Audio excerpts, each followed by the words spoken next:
Oh, I also thought. Hello everybody, here we are back, and the last time the live we had, the title of that was wrong. It was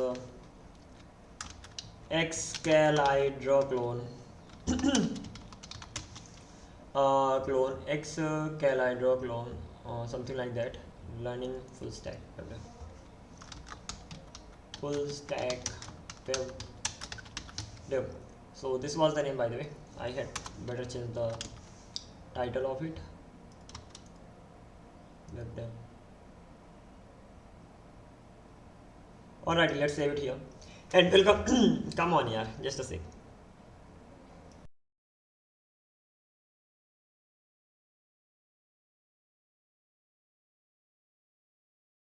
So let's start going on with the stuff now. So this time let me check whether I'm live or not, and whether I'm audible or not properly. And after that we'll be going ahead. So here we are. First of all, let's check this thing out. So this time, well, I'm audible. So let's continue with this thing, and in this live mainly we are going to be doing the same thing. Just a sec, let me get this thing done. We will be working on the projects itself. Ultimately, the minimum hours we have to spend at least 5 hours doing this thing, and like working on the project, and in the remaining time we can actually learn the things. So we still have 2 hours, and ultimately from 9:30 to I think till 12:30 I can be here. So ultimately this way we can actually go for 3 more hours. So let's do that. And this was the first problem that I had. When you get the data from WebSocket server, you don't have any ID, so you won't be able to move. That is right. For moving, I need to have an ID, but when I get the data from WebSocket, I do not have any ID, and I cannot give it any random ID, or can I? Will it work if I give any random ID and save it in the existing data? Yes, it will work. So let's do it. Let's go to the WebSocket. I just hope it will work. Let's see what exactly happens. I am inside WebSocket server, and here when I'm adding the shape, at that time I'm returning the shape as well. Where am I returning the shape? The shape is being returned over here. Which shape is being returned? The same shape that just a sec. I got some of the shapes. They have the ID, and the ID could be both, because I cannot return number from here, because if I return a number and an ID already exists, the same ID already exists, they will, yeah, there will be conflict between them.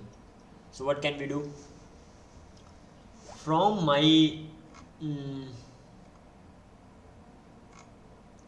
if I look at this schema, shape, I have integer. This thing is causing the problem. Like if the ID is integer, in that case, that ID needs to be the numbers, and if there is a number, then numbers are fixed. Like numbers are infinite, but the thing is that there is high possibility of getting that number repeated if I try to get IDs from my own side. So what am I supposed to do? For this thing, even if there is no data that has been increased, I'm going to use a string over here. So I'm gonna be keeping it a string, and I will be using UUID over here, UUID, something like this. So ultimately an ID will be generated, and once the ID is generated, then I will be getting ID. So this time the ID that I had, this will not be a number, rather this will be a string. Once this ID is a string, I may face some of the issues somewhere. First of all, let's do one thing. Let's go to the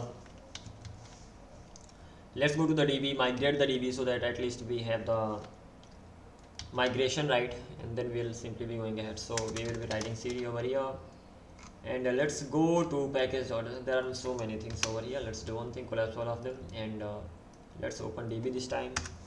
I have changed some of the things mainly, so it's going to be, what am I using, pnpm prisma migrate dev, not like that,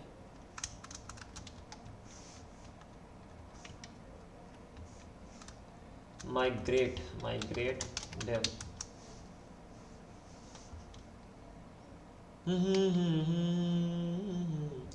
Okay, are you sure you want to apply this migration? Yes, I am sure. The name is going to be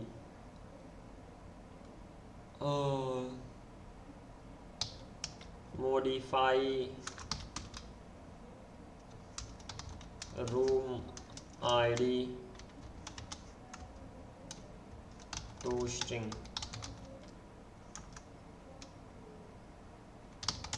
Okay, this thing is just, and then npm prisma generate, should be easy peasy.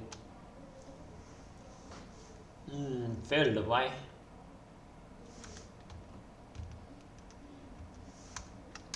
pnp prisma generate. Alright, this thing is done. What is the next step? Let's go a few steps back. So cd. Okay, what can I do now?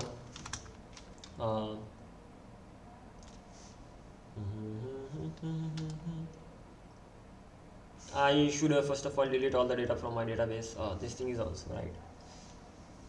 Deleting all the data from my database. I have migrated that.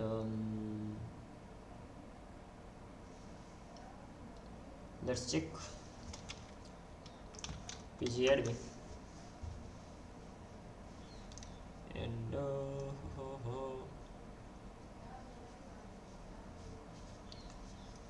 alrighty, first of all we need to check the data. We just had a migration, and as per that migration the room ID should be a string, but I have numbers in my database. But the thing is that when I migrated it, the migration succeeded.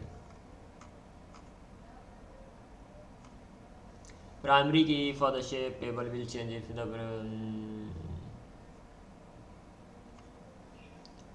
interesting. Let's see what exactly happens. So let's open server. I have 5 databases. Let's have a look at draw app, schema, tables, and this time I want to check the shapes things. Let's check all the shapes.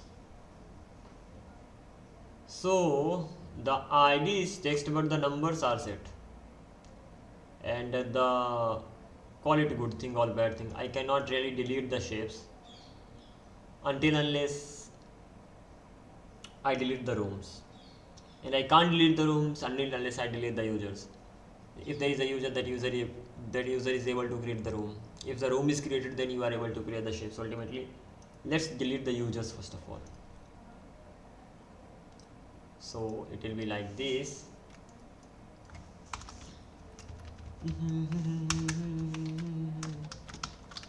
Delete from this. We are actually deleting all the users first of all.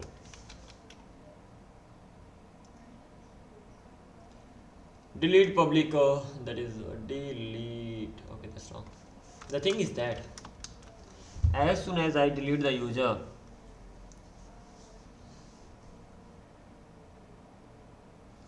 the rooms should be deleted automatically. But this is not something we are doing here. Yeah, I can delete that directly. Can I delete it? User restrict action of foreign key. First of all, I have to delete the shape. Sorry, I have to delete the shape itself. Yeah, done. I was just going the opposite way. Let's execute it. Right now I don't have anything. Let's try to add some things. Let's run the program first of all.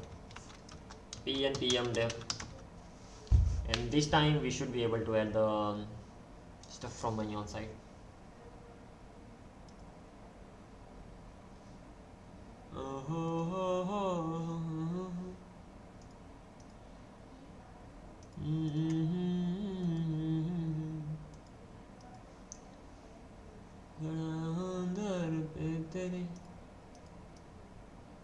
This does not exist.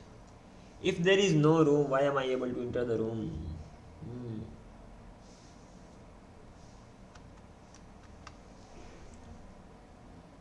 There is a room. Yeah, that's sorry. There is a room. This. Let's join the room. I'm inside this and I don't have anything. Let's draw this. I've drawn this. By default, the color is this. When we are drawing something for the first time, there is no color set. Great. And then there is.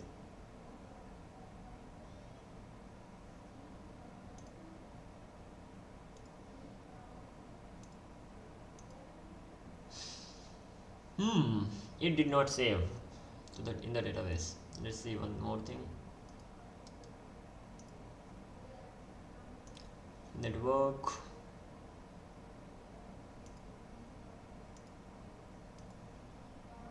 You have joined a room. I'm getting the data, but this is not getting saved in the database because I'm getting an error. WS backend. And definitely I'm getting that. You got the data.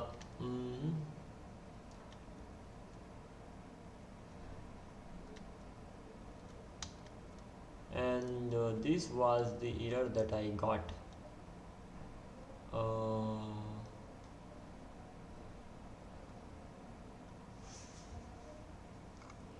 What is the problem? Okay, come on here.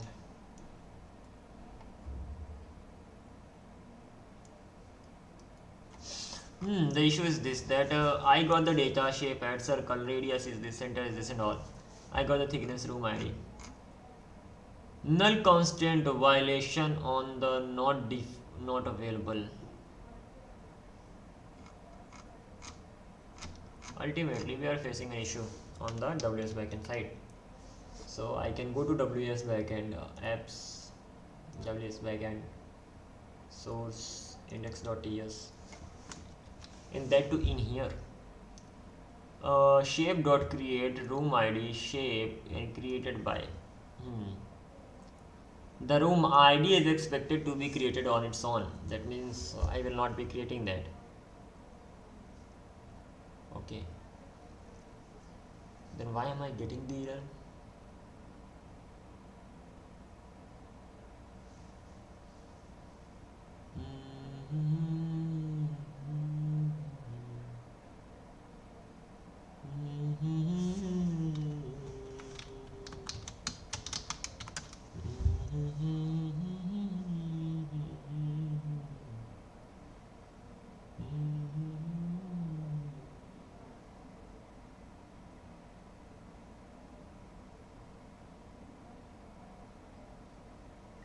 Well, this is not getting built. Let's play the music too.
Oh, hi. Didn't see that. Hi, welcome back. How are you? Let's keep it this side so that at least I can see. I hope you are doing great.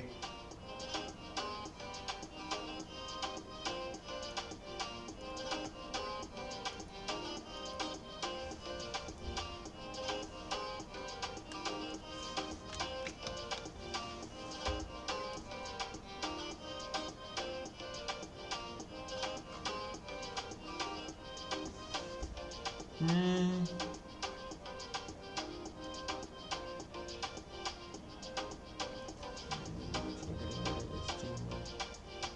And this is yours.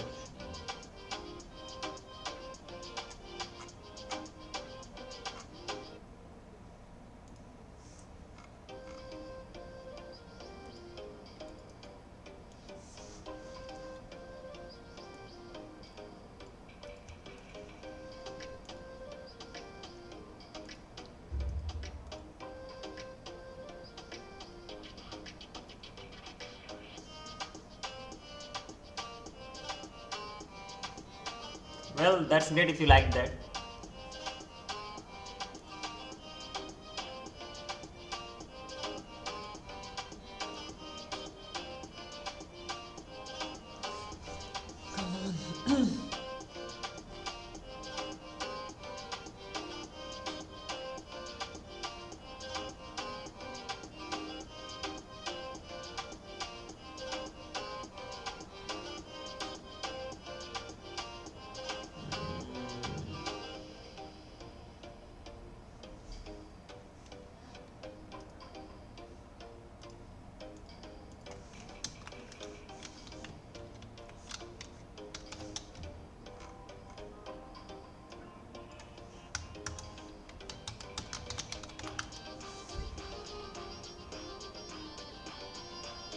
Yes, yes.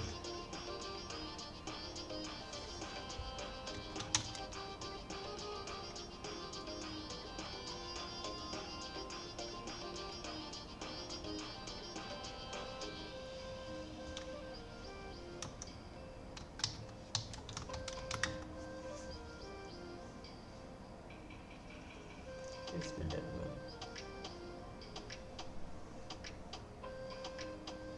This thing is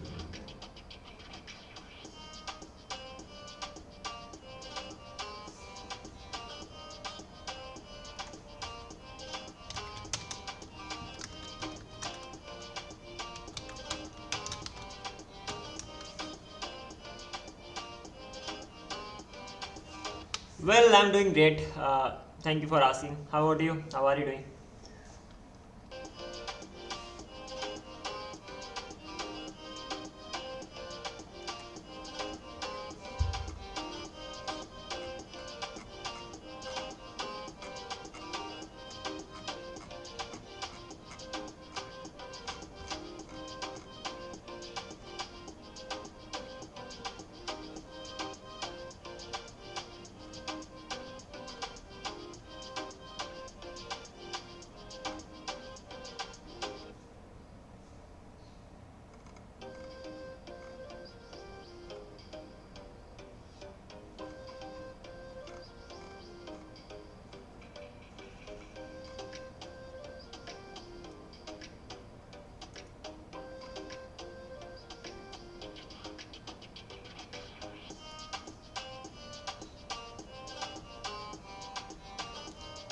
String and number.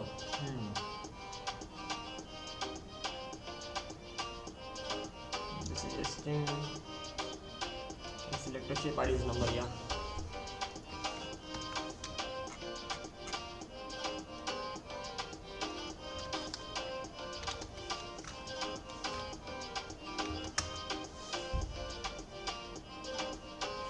Very good, I will.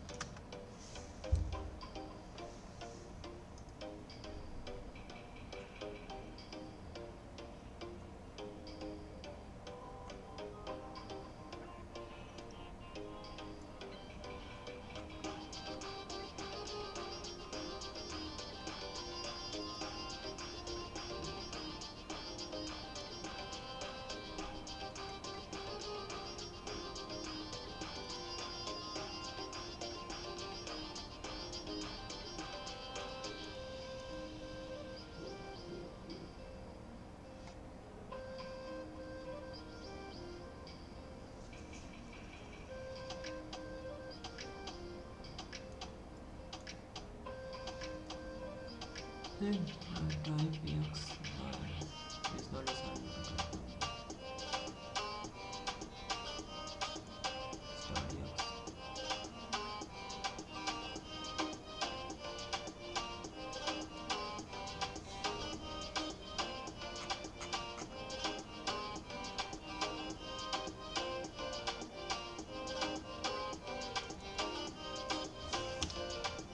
And then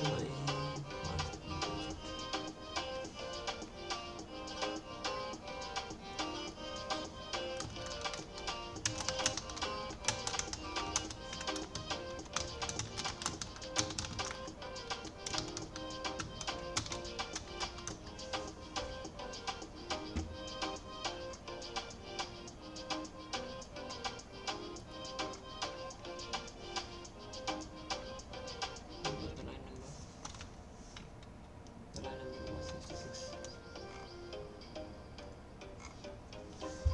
Over here,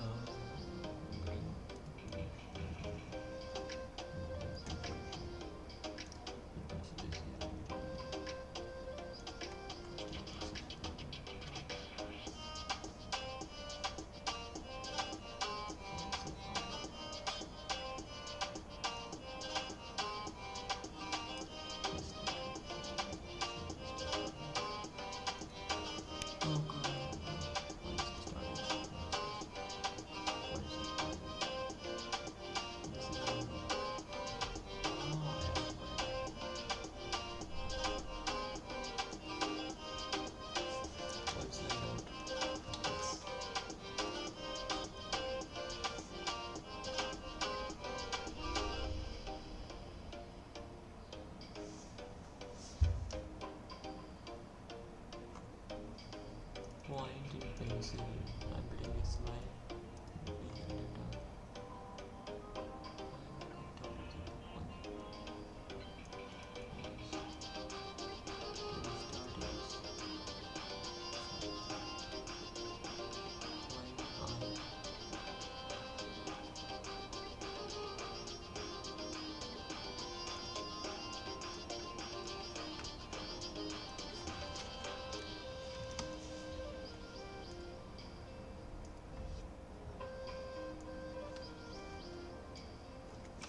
I plus 1 about points dot length minus 2.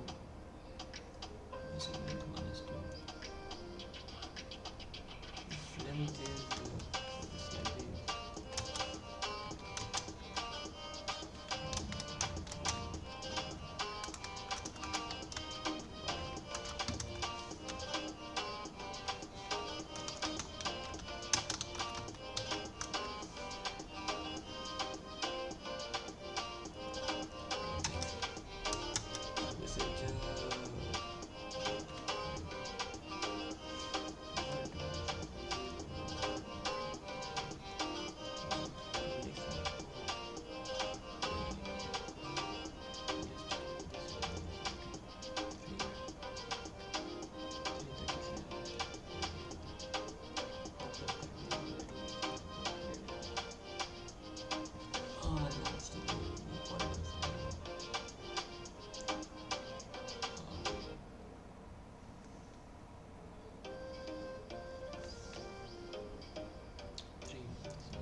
has data. It has color. It has thickness. It has type.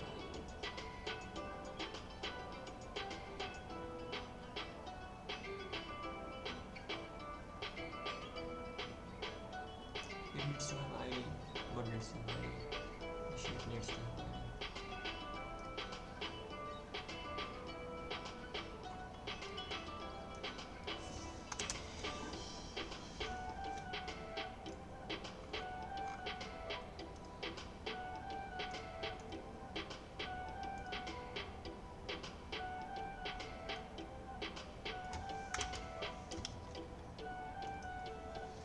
This is the shape that I'm getting.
Alrighty, let's keep it aside.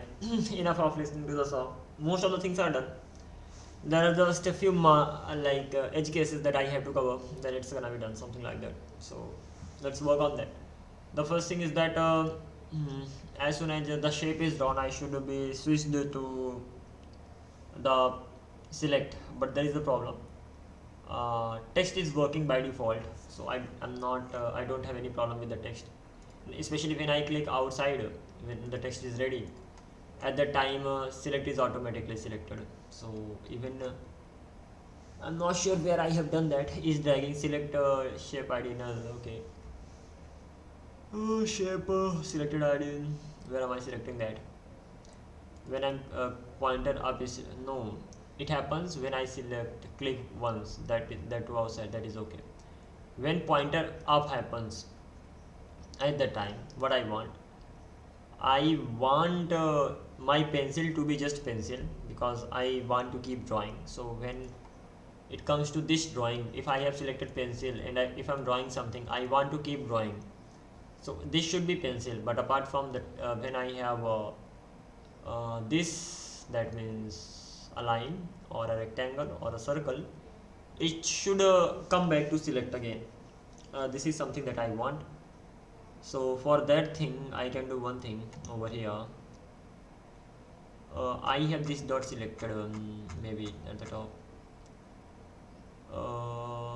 selected tool, that is select by default, and I can just give it some value over here. So selected tool is this dot selected tool, and once all these things are done, once I have even sent the data, at that time I will be making it this dot selected. This time I'm doing it for all, but I will be making it for a specific edge cases. So this dot selected tool will be select by default, like this, that I'm gonna be doing at the end. So what will happen if I reload? I need to refresh the canvas as well. I am not sure. Let's see. If I draw something over here, I have drawn that, then okay, that changed, but that is not visible here. That means once this is changed, I need to refresh the canvas. And having said that, if that is equals to rect, I'm already, no, I'm not refreshing the canvas, I'm just adding the shape. And once the shape is added, I need to refresh the canvas over here. Alright, let's refresh the canvas. So this dot clear canvas, something like this. I hope it's gonna work. Let's check this thing out now. Reload the page, and this time I'm re-rendering right now. Okay.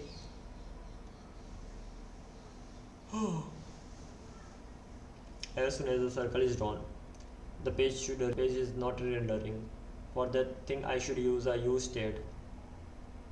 Yeah, I must use a use state hook, so that it rendering is not the problem. Like clearing canvas is not the problem, rather rendering is the problem. And rendering doesn't work this way. So what will I do? Let's go to canvas here, and this is where I'm actually I'm getting the dimensions.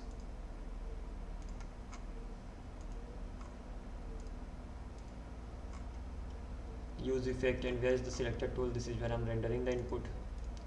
That is great. Here, so this is where I'm selecting the tool. Once the tool is selected, then we are done. And I have a class in game itself, and I have a method in game. If I have a look at this here, so that is game.setTool. If I provide anything in there, so that sets the tool. What that actually takes, it takes selected tool and it selects the tool over there. What I want from this is this thing,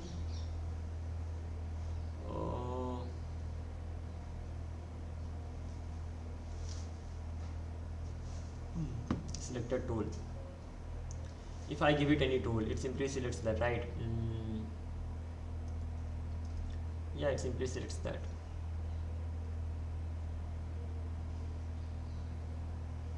Set tool, it says the rule, that is right. Then the another thing that I want is that set selected tool, not just tool, set selected tool, and at that time this selected tool should change. Once this changes, the page will re-render. And if I want to change this thing,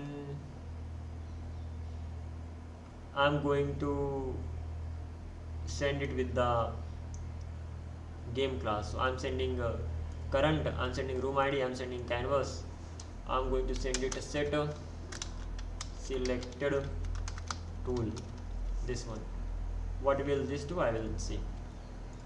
So I'm inside the game right now, and set selected tool, this is actually a method.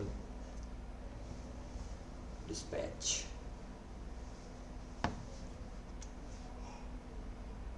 First of all, I'm getting it here. So it could be set selected tool, and this is going to be dispatch, and set state action, and I will be setting a string. Okay, something like this. And once this thing is done, then I'm going to have it here. That's gonna be private set selected tool, and that's gonna be what? The type of it is, it's going to be dispatch, set state action, set state action, and that will take a string, something like this. So this thing is done, and once this thing is done, I will be setting it in here. So this dot set selected tool is going to be set selected tool. This thing is done right now. Once this thing is done, whenever I'm going to call it with a particular value, it will change that. So where will I be calling it? I will be calling it here. So not selected tool, this dot set selected tool, and I will give it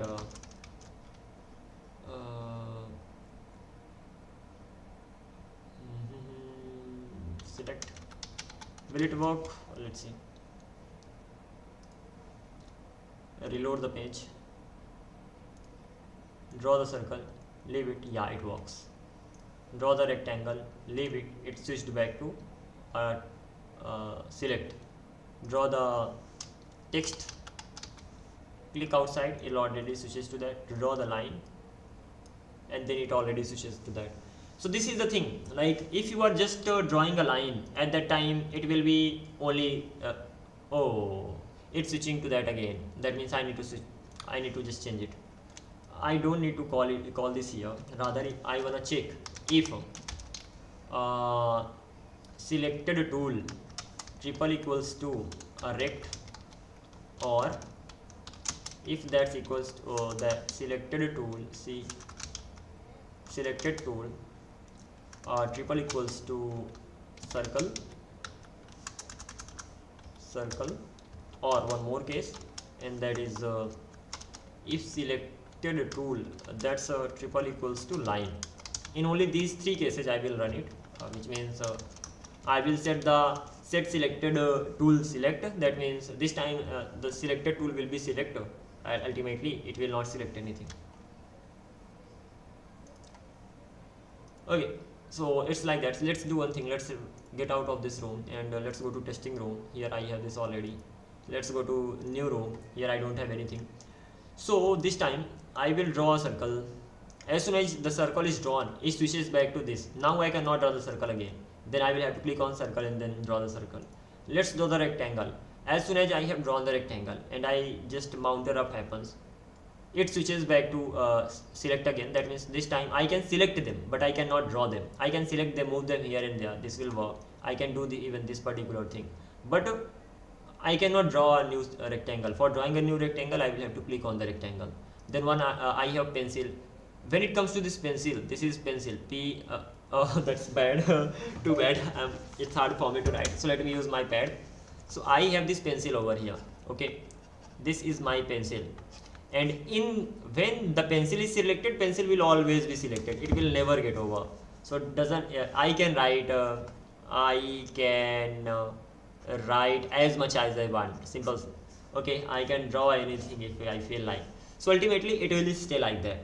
So, and if I want to select the things, so I will have to select, I will have to click on select, and then I can just select the things. Like I can select this thing and move it here and there, I can select P and move here and there, I can select E and I can select C, I can select I can select this, I can select L, and this is how I can move the things here and there. I can select this particular part of the tree, then these things as well. So it's so easy to just get the stuff done by selecting and moving things here and there. So this thing is done.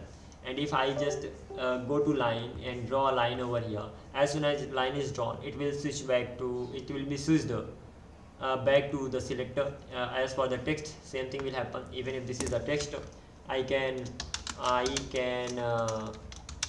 write the text here, and once the text is written, I can add more lines, and once those lines are added, I can just as soon as I click outside, it will be switched back. Then of course I can move it here and there, and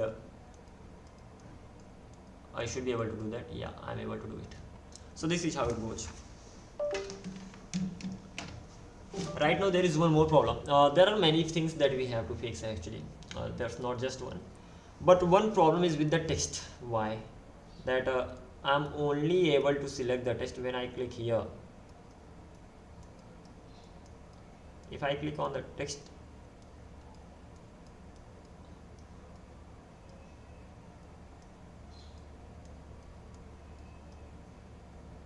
let me give some color. No, what color?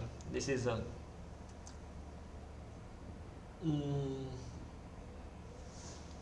fill text.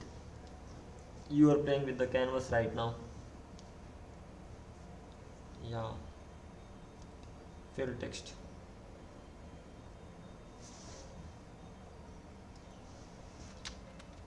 Can we give a DG color to the text on canvas?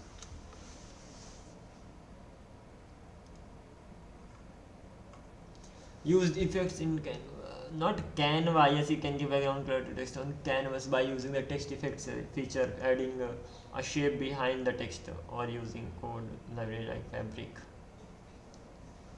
Okay, it's possible. We can add something behind that. That is good. But this is what I want. And another thing is that if I want to select any text, it does not matter which text that is, like this one. Now I need to click here. If I click over the text, nothing will happen. Why it's happening? Because I have increased Y, and when I increased Y, the real text is here, but it's visible on the top, and that is why I can't do anything. I can solve it by not adding Y. And where am I adding this? When am I writing it? That means inside this canvas. And when I'm clicking, just click, handle clicking, at that time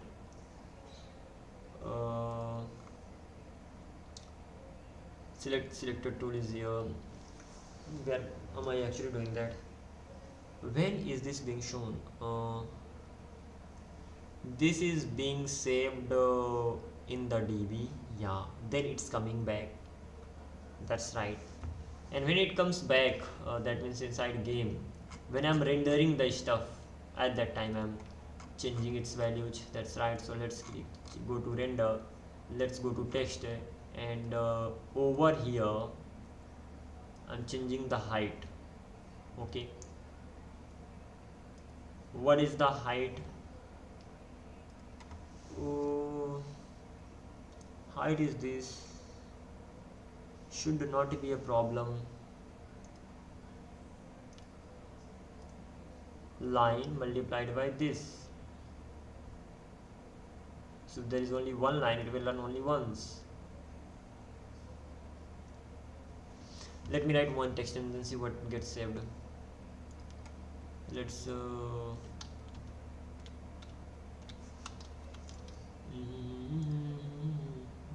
So just this is the text that I had recently. Suppose any, okay, this is the text I had written, just text inside that. And when it comes to this data, so this is the text. That means it doesn't have backslash n. That means it has only one line. If it has only one line, that means it's already even there. Let me save the text again. Reload the page. I've got these many things. Let's write something, and that's gonna be writing, and that's it. And if I just select, I can select at the bottom. At bottom it works. Exactly on the top it doesn't work. At bottom why it works? Because mostly I can make it this. I can bring it down. I think by default it's at the top. I think so. By default it's at the top.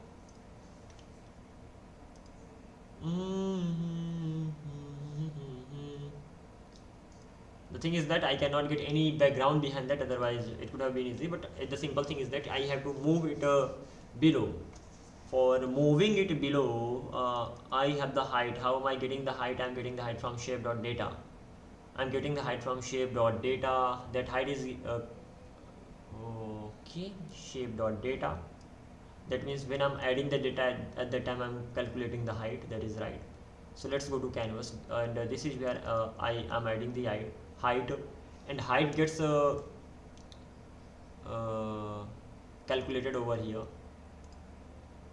And this is how I'm calculating the height. What I'm doing is that whatever font I'm using, I'm multiplying that font by 1.2. This is how I am actually doing it. And once this thing is done, then I'm getting it there. Okay, this is how it works. I multiplying it by 1.2. If I do not do it, if I do not multiply it by 1.2, then let's see what will happen. Just parse in font. Don't know, something terrible will happen. Let's write something. Let's try to make 2 lines and then see. So they look quite close to each other. And this time if I click on top of each other, it works. If I click on top of each other, this one, it doesn't work. If I have 3 lines, 1, 2, 3, what will happen? If I click in the middle one, it works. If I click at the bottom, it doesn't work. Oh my god. Okay, let's get one more. 1, 2, 3, 4, 5. Doesn't work. But this only the second row. If I click on second row and then start moving, it moves. Otherwise it doesn't move. Why is this happening? This is something to think about. By the way, let's keep that 1.2. At least it has some width, like some height. Even this looks great, but there is only one problem with the text, that only when I select the second one, if that is there, I should be able to select, and if I am able to select, I should be able to move it here and there. But here's the thing, if you are moving one, that's not one, that's just, yeah, that is one.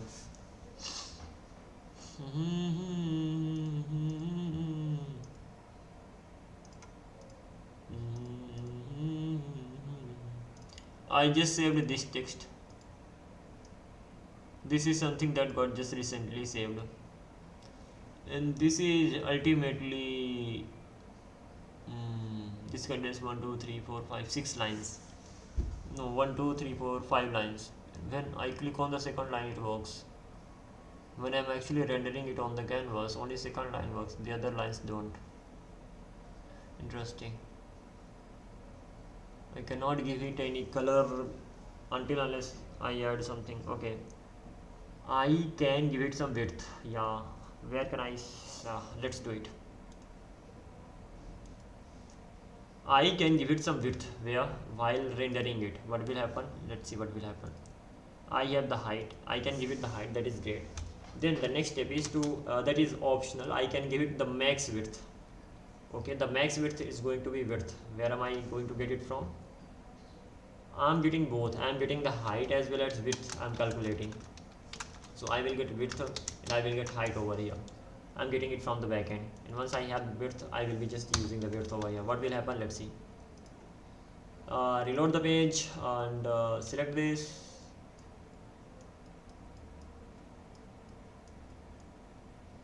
Okay, max width.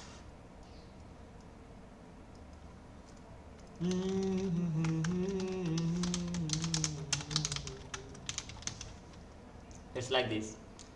Let's select the middle part, I'm able to move it. Let's select the top part, I'm not able to move it. Let's even select this, I'm able to move it. So it doesn't matter where I click on the second row. Third row doesn't work, second row works, and it gets the max width. Come on, yaar. Seriously? If I click outside,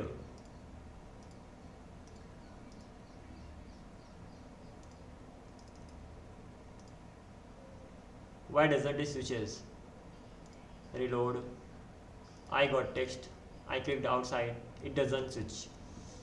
When I click set selected should be selected. When I click on the canvas side, whenever I am handling the click, at that time what I am doing that, if there is input value,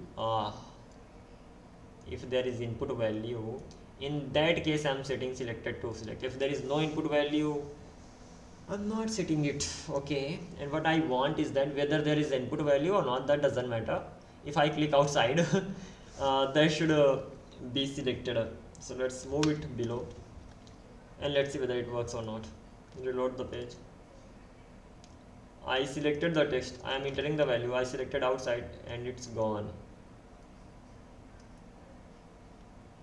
Why it's gone? Because I moved it below. What happens when I move it below? When you move it below, what happens? It runs if there is any value. Okay, when it runs, it sends the data.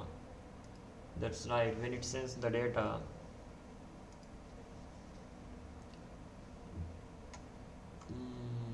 selected tool,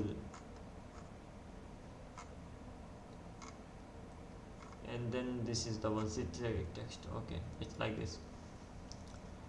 So when I click outside, first of all I check whether the selected tool is triple equals to text or not. That's right, you should check, because that's what we are doing on Excalidraw. If I selected text, I'm writing something in, wow, I selected text, I started writing something in here, and once I'm writing inside it, that's great. If I clicked outside, I selected text, as soon as I started drawing, that got switched to select. Interesting. I selected circle, as soon as I started drawing, that doesn't switches. But when it comes to text, as soon as I started writing the text and all, that switches to select automatically. Okay, over here what I am doing, as soon as I selected text, I started writing, then I clicked outside. Okay, that's good. I selected it, I started writing, it switches. Amazing. Am I able to write? Yes, I am able to write. If I click outside, what happens? It goes away. This is something I have to figure out. Okay, the good thing is that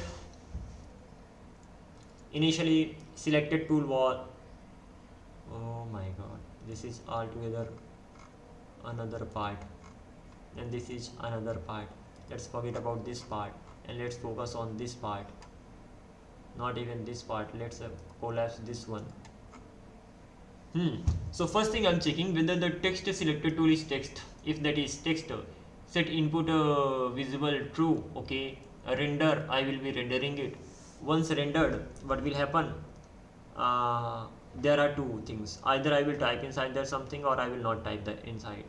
if I'm typing inside that, then when I type inside that, I'm going to get the input value. If there is the input value, what should happen? Will it happen only then?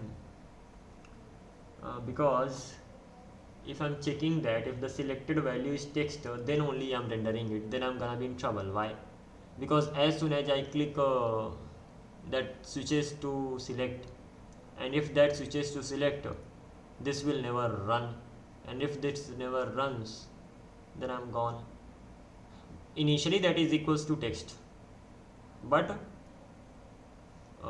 when I select, that gets, when the input box renders, at that time it gets converted into select, and then when it is converted to select, so if I enter the value gets changed. Even if the value changes, the next time it's going to run, that's not equals to select. It's quite tricky, but yeah, it's like that. Initially the selected tool is text, got that. When the selected tool is text, like here, I selected the tool, right now the selected tool is text, okay. As soon as I click here, the input box will appear, and the same thing is here happening. If the selected box is equals to this, that's great. Render the input box will be rendered, that's amazing, nothing is wrong with that.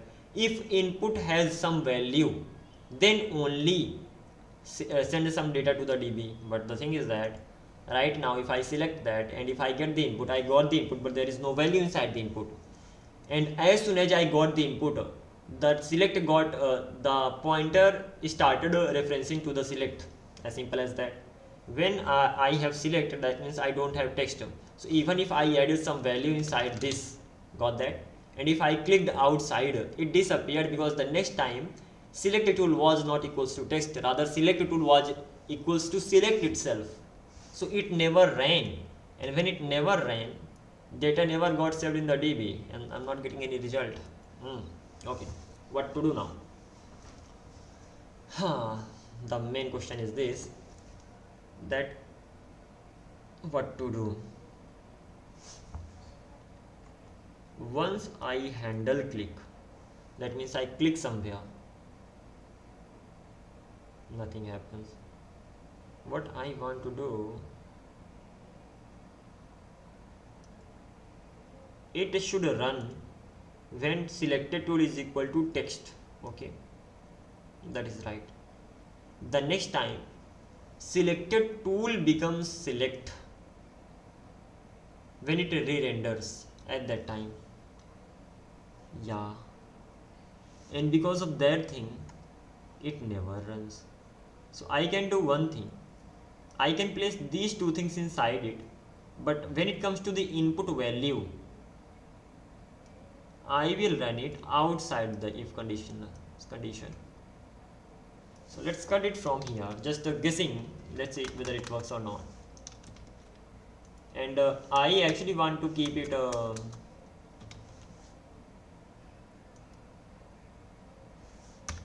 here. Why? Then getting some of the errors. Input current return. What the hell? Oh, I brought it outside that. I'm sorry, it should not be like that. I should have kept it here. Now what is happening? As soon as I click handle clicking, I click somewhere, at that time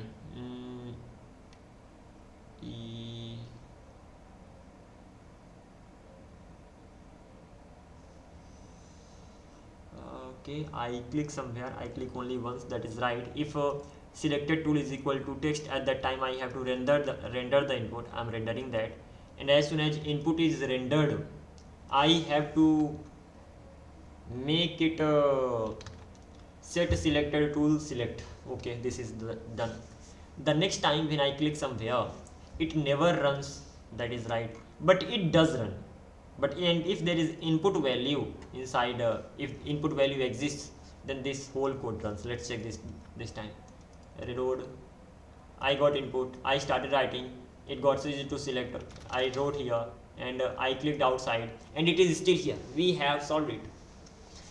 Amazing. So we are able to do this thing now too, and I can just move it here and there.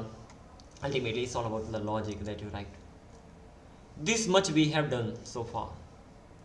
Let me get some water for myself and then I will be thinking of handling the next thing, next challenge, whatever you call that. But this is how it will keep going on. Give me a moment, I'll be right back. Until then, listen to the music. Okay, clock. Let's set a timer for not 3 minutes, rather 5 minutes. I need some time. Then I'll be back and continue from here on.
Alright everybody, here we are back, and we'll continue the stuff from here on. Okay. Any problem? No problem, right? Yeah, no problem.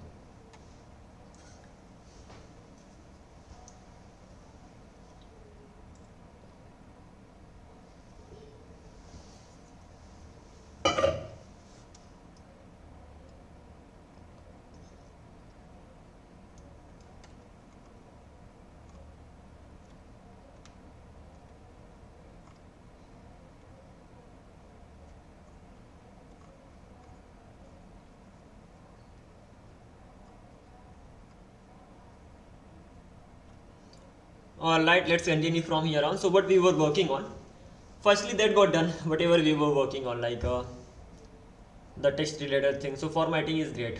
If I leave the room, create another room, this is going to be called example room and all. Example room, I can just create the room. With the help of that room ID, I will be joining the room. There is only one thing that I don't have any, I have this join room button. I don't have an option to join someone else's room, but never mind, let's go through this room. I have created this. As soon as this is created, switches back. As soon as this is created, switches back. As soon as this creates, nothing gets switches back. So I'd have to switch on my own. As soon as I create the line, it gets switches. As soon as I write some text, hello and all, and I just click outside, it's automatically switched, by the way. So it happens like this. I can just make it even like this, and it behaves like this. Then I can select it. If I actually click in the second row, then I'm able to select it. If I do the same over here, it happens. Online it's not like that. When it comes to this, even it's not like that. When it comes to this and this, so I think this method is wrong over here. I have helpers.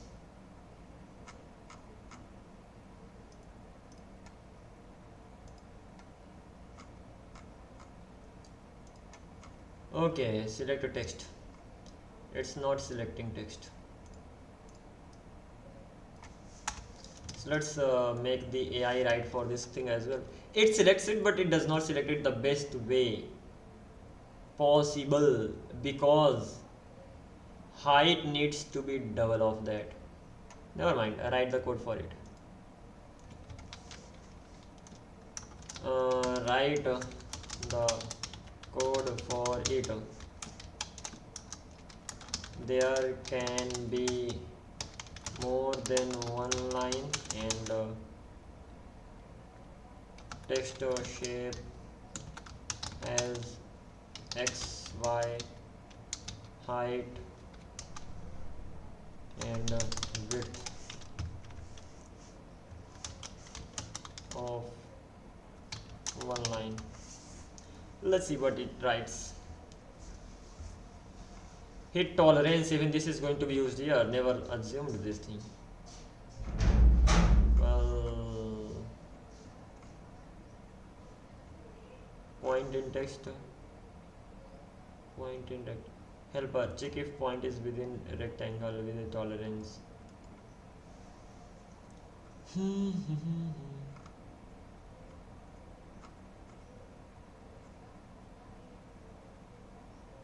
Point in point in text, and this point in rect.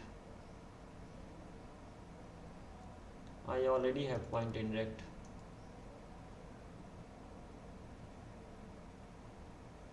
So I need to have some tolerance as well. Rx is greater than Px is greater than Rx minus tolerance.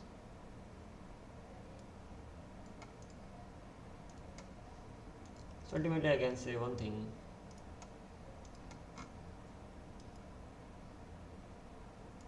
Let's say position.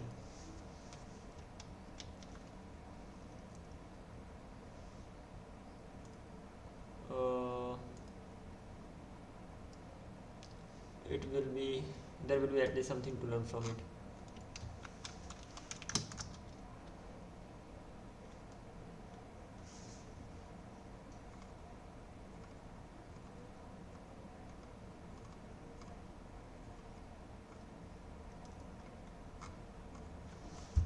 Pointing text hit tolerance is this line, multi-line.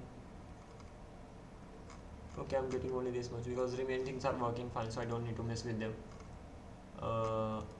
Only this is the problem, so let's check this thing out whether we are able to fix it or not. I have tolerance for this thing. That's great. Point in text shape, text shape. I'm getting lines. I'm getting text, not lines. Once I got text, I can get the lines. So const lines is equal to text dot split \n. If no multi-line info, treat as a single line block. If there are no lines, and if lines dot length is equal to 0, there are no lines.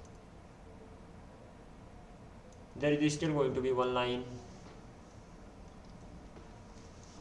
Text if no multi-line info, treat as a single line block.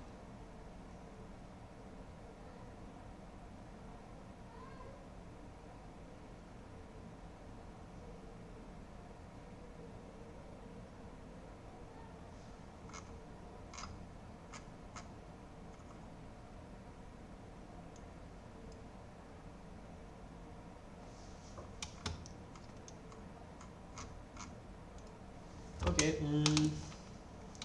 text shape doesn't have lines, rather text containing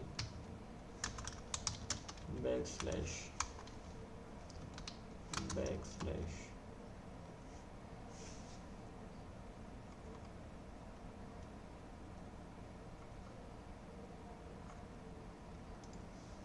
No, let's check this thing out whether it works or not.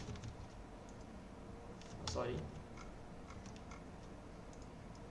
this much point. Okay, so what we are doing, we are getting the tolerance. If tolerance is 8 pixel for now. We have text y, width, height, and text. And once if there is no text, return false. Okay, we don't really need to do anything. And if there is text, we will get the lines. And once we got the lines, check each lines bounding box stacked vertically. So line top is gonna be text y plus I multiplied by height. The height that we got, text y. Text y is the okay, y coordinate, I mean vertical coordinate, plus I multiplied by height. It will keep increasing, so ultimately I am getting the line top. Once I got the line top, then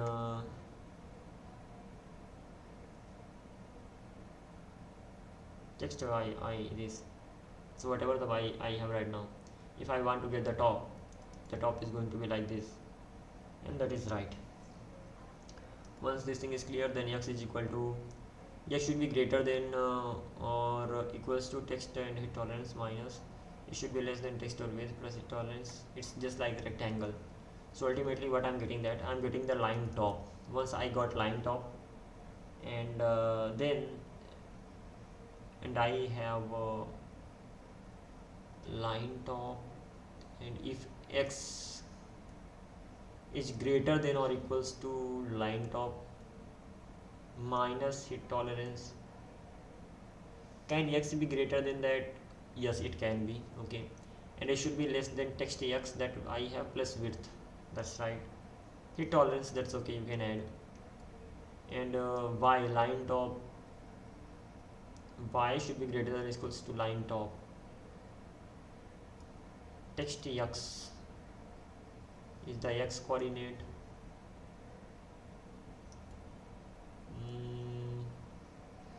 When that is visible here,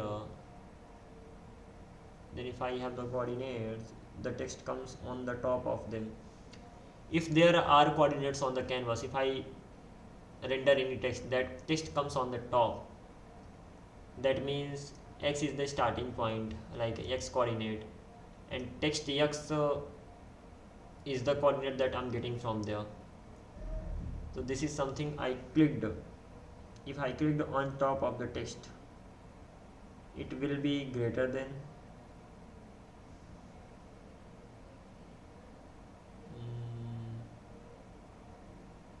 it's like this, something's up here.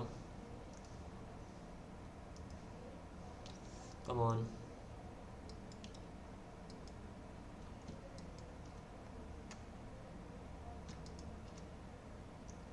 Open with the VS Code.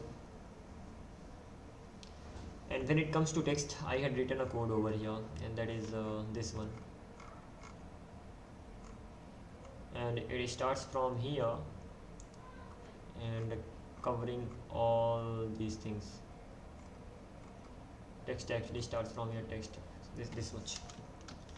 Let's get it all. Let's show preview.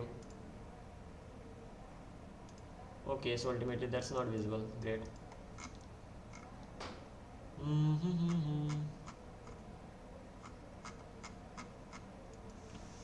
I need to go to the top, and I already have a canvas and all. Let's go at the bottom. And right now what am I doing over here is pretty simple stuff. I don't know why that's not visible, but never mind, I'll check that out. So many things here. Let's start it from the beginning. I have font, pixel, fill style, hello world. This is the thing. Then I have this. I'm gonna be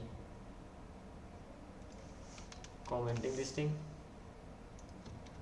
Okay. Then this horizontal line I've got. That line I've got. If I comment this thing, then one of the line will go. That's okay, I need that. If I comment this thing, one of the line will go. I need that. And then I have the text over here. I have the text in the middle.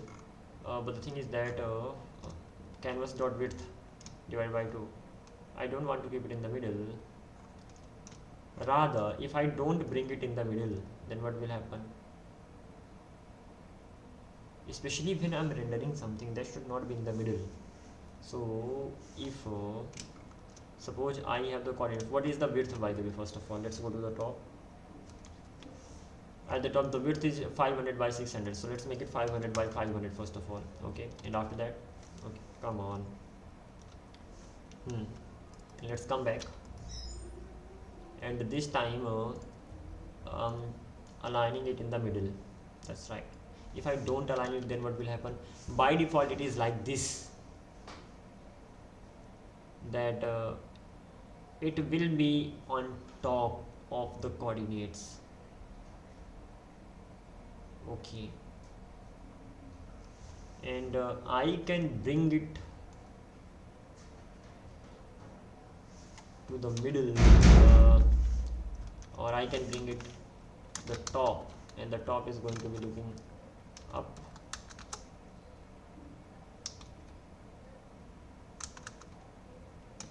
Up.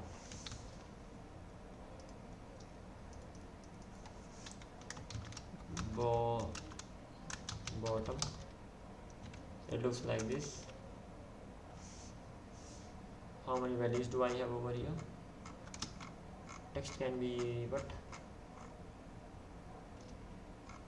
Text align, center.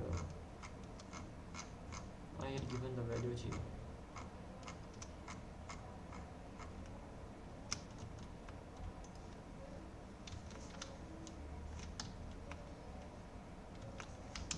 Up, I don't have. Top. Yeah, so text based line can be top, hanging, middle.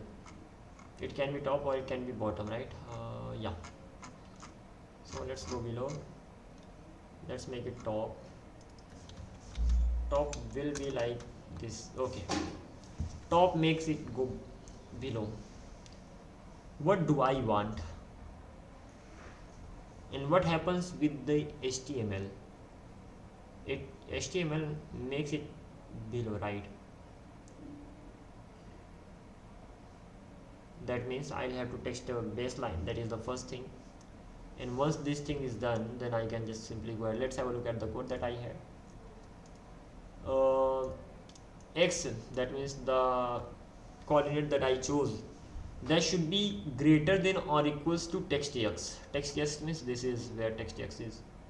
So it should be greater than or equals to text.x. If it is here, anywhere I click the inside the box, that is going to be greater than or equals to that, even here or here. Yeah, it will always be the case. How about text is less than text plus width? Text x plus width, even if I click on the top or I click at the bottom, it will always be like that. That is also right. Y should be greater than or equals to line top. This is the line top that I have created. Text y multiplied by height. So whatever text y I have, then I am multiplying it height plus 1. Okay, text y, and then it will keep increasing, height will keep increasing. That is right. So for the first line it is this much, suppose. For the second line it gets twice, like the height gets twice. For the first line height is nothing, or there is something. Height is something that I got, and I'm getting 0 here. If I'm getting 0 here, that means for the first line height is nothing, because text y is enough for that.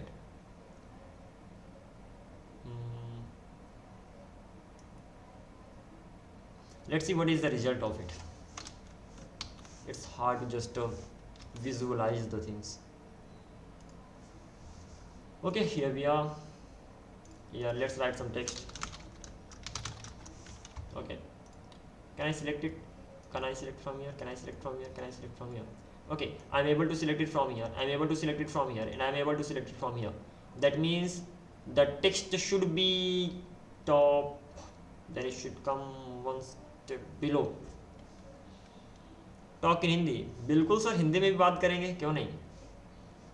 और बताइए क्या हाल चाल, कैसे हो आप।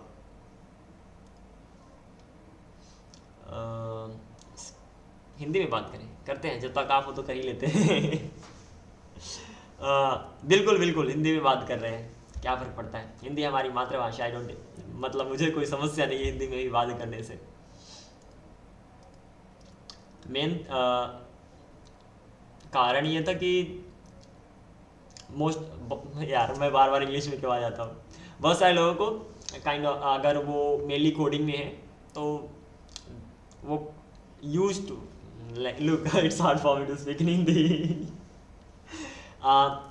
Reason ये रहता है ना कि जब तुम इंग्लिश में बोल रहे हो लगातार, फिर सडनली हिंदी में बोलने की बारी आती है, तो फिर सोचना पड़ता है कि अच्छा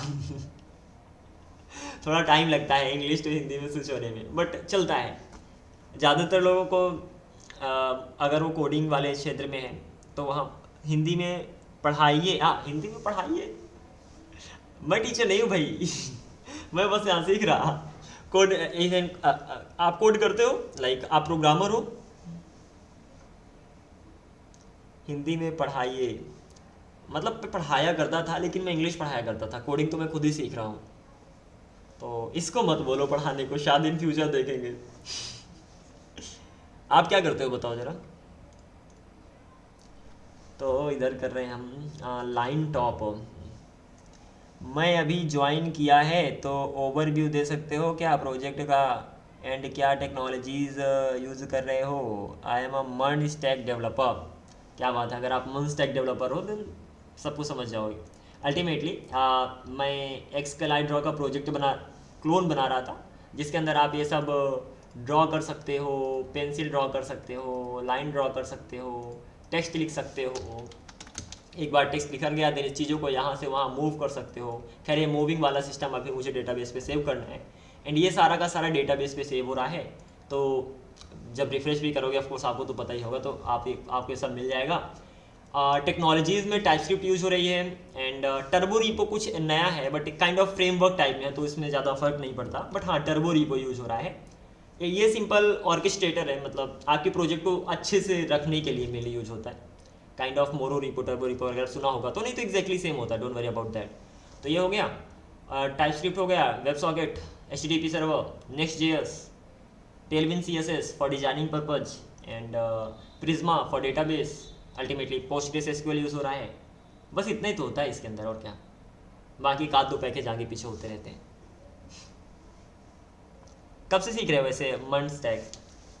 मतलब हाँ मर्न स्टैक ही है, मोंगो डीबी यूज नहीं कर रहा वो अलग बात है, बाकी रिएक्ट नहीं यूज कर रहा बट नेक्स्ट जेएस यूज कर रहा तो वो भी चलेगा। नोड जेएस यूज हो रहा है, Mongo dB and express use हो रहा है, नोड यूज हो रहा है, रिएक्ट की जगह नेक्स्ट जेएस यूज हो रहा है, एंड मोंगो डीबी की जगह आपका एसक्यूएल यूज हो रहा है, पोस्टग्रेस एसक्यूएल। और बताओ क्या हालचाल, कब से कर रहे हैं सब, लाइक कितना समय हो गया सीखते सीखते?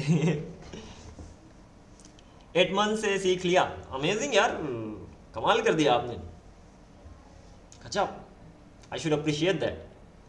सुपर बेस क्यों यूज़ नहीं किया? सुपर बेस क्यों यूज़ नहीं किया, माफ़ करना लेकिन मुझे सुपर बेस के बारे में मैंने सुना है लेकिन कभी ट्राई नहीं किया। सुपर बेस आई थिंक ये वो है क्या है, what is super base, what is super base? Superbase is an open source backend service bus platform that acts as an alternative to Firebase. Superbase, Postgres development platform. Okay, start your project. Build in week and scale to millions. Let me have a look. Superbase क्यों नहीं use किया? I think करता क्या है भाई, थोड़ा बताओगे आप? ये डेटाबेस प्रोवाइड कराता है क्या?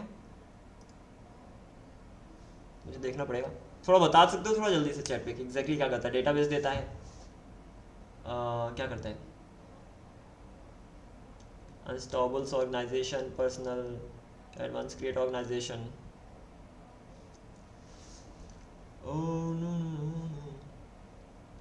धन्यवाद बताने के लिए, वैसे मुझे इसलिए मतलब सुना था नाम ऐसे कि सुपर बेस यूज करें बट कभी ट्राई नहीं किया था, ट्राई करूँगा। कंसिडर ये डेटाबेस प्रोवाइड कराता है, खैर डेटाबेस के, दैट्स अमेजिंग। एक नियॉन डीबी था, मोस्टली मुझे जब भी यूज़ करना था तो मैं नियॉन डीबी यूज़ किया करता था, वो भी दे देता है, पोस्टग्रेस यूआरएल दे देता है। New project name, draw app, तो मैं उसको यूज़ कर लेता था। सुपरबेस सुना था बट लेट्स सी कैसे ये क्या करता है। Database URL, password, Supabase, it's gonna be too big. So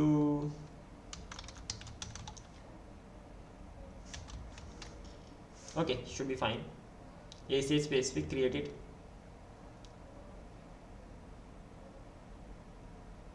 अभी बाय द वे अभी लोकली मैं यूज़ कर रहा था इसे, तो मतलब डेटाबेस लोकली यूज़ हो रहा था, लेटर स्विच हो सकते हैं। पहले कनेक्ट करना पड़ेगा Node.js से, पहले कनेक्ट करना पड़ेगा Node.js से। ओके, ड्रॉ ऐप क्रिएट हो चुका है एंड इस तरीके से सारी की सारी चीज़ें प्रोवाइड कराता है। और अगर मैं थोड़ा सा नीचे जाऊँ तो प्रोजेक्ट API है मेरे पास, API की मिली है मुझे, एंड सुपरबेस इंपोर्ट करना पड़ेगा, सुपरबेस URL, ओके, सुपरबेस की, सुपरबेस क्लाइंट। अल्टीमेटली क्या है कि ये क्लाइंट दे देगा, तो ये तो फिर प्रिज्मा जैसे हो गया ना। लेफ्ट में साइड बार पर क्लिक करो, लेफ्ट में साइड बार में, सो लेफ्ट मतलब ये क्वेरी रहेगी। क्या बात है सर, बहुत कुछ कवर कर लिया आपने 8 महीने के अंदर। लेफ्ट में साइड बार में, okay got that, thank you. Table editor, ultimately इधर सारी मैं टेबल्स देख सकता हूँ, वंस एक बार वो बन जाए तो क्रिएट भी कर सकता हूँ। SQL एडिटर, यहाँ से SQL लिख सकता हूँ, सही है सब। डेटाबेस, खैर यहाँ से टेबल्स, आई थिंक टेबल्स दिखेंगे मुझे, सारा का सारा डेटाबेस जो भी इधर रहेगा, सारी टेबल्स। नो टेबल्स क्रिएटेड, या एक बार टेबल क्रिएट करें तो इधर दिखेंगे। Bye the way table editor में भी तो मुझे ये सब दिख सकता है। और ऑथेंटिकेशन, स्टोरेज, अमेजिंग। सो जैसे प्रिज्मा क्लाइंट देता है वैसे ये भी क्लाइंट देता है, क्योंकि यहाँ पर अगर मैं गलत नहीं हूँ तो सुपरबेस ये हमारा क्लाइंट क्रिएट हो जाता है। इस क्लाइंट पे हम क्वेरी को कॉल करेंगे तो डेटा यहाँ आकर सेव हो जाएगा। SQL editor and tables create कर सकते हो। धन्यवाद धन्यवाद।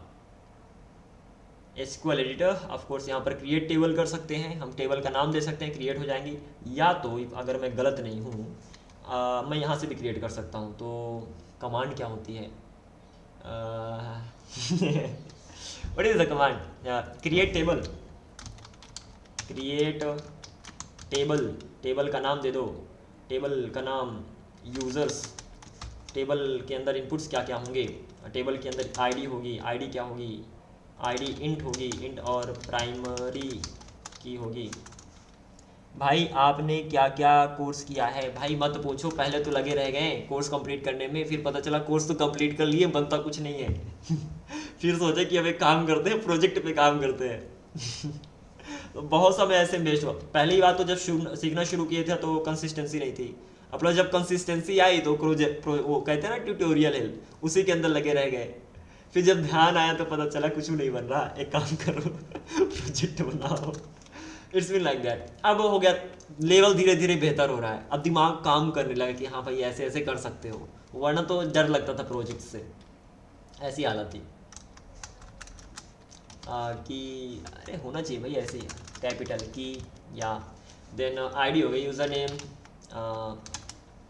Can I approach you on WhatsApp? अरे क्यों नहीं, बिल्कुल। हाफी नंबर भेज दो, उसके बाद डिलीट कर देना, मैं कॉपी पेस्ट करके देन टेक्स्ट करता हूँ, varchar 255। Let's see whether I can run it. Is there any way to run this? Run कर सकता हूँ, हाँ बिल्कुल कर सकता हूँ। I want to earn money from MERN stack. अरे बिल्कुल यार, लोग कर रहे हैं, इवन मुझे भी करना है, लेकिन अभी मैं थोड़ा लर्निंग जर्नी पे हूँ, तो मेन फोकस लर्निंग के ऊपर है। एटलीस्ट एक साल तो यही रहेगा, 365 डेज चैलेंज है, तो एक साल के अंदर मैं डेवॉप्स खत्म कर लूँगा, थोड़ा बहुत एआई कर लूँगा, या एआई हो जाएगा, डेवॉप्स हो जाएगा, थोड़ा पाइथन वाइथन को हो जाएगा, देन जॉब करने का सोच रहा हूँ।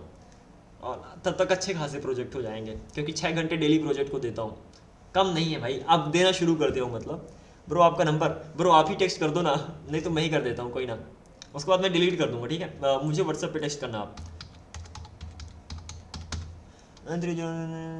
ओके, ये मैंने टेक्स्ट कर दिया, व्हाट्सएप पे आप टेक्स्ट करना, मुझे मैसेज करना, और इसको जब कॉपी कर लो आप तो बता देना, तो मैं डिलीट कर दूंगा यहाँ से।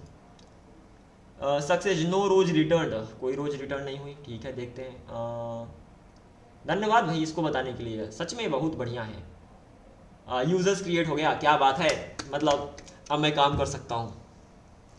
तो अच्छी बातें रहती है ना कि आपने अगर एक बार एक टेक्नोलॉजी सीख ली तो दूसरी टेक्नोलॉजी में बस उसको जाकर देखना पड़ता है कि भाई अच्छा ये, जैसे डेटाबेस नियॉन डीबी कर लिया, पोस्टबेस कर लिया, प्रिज्मा कर लिया, मोंगो डीबी कर लिया, अब फिर कोई भी आ जाए चीज़ें तो सेम ही होंगी, क्लाइंट देगा।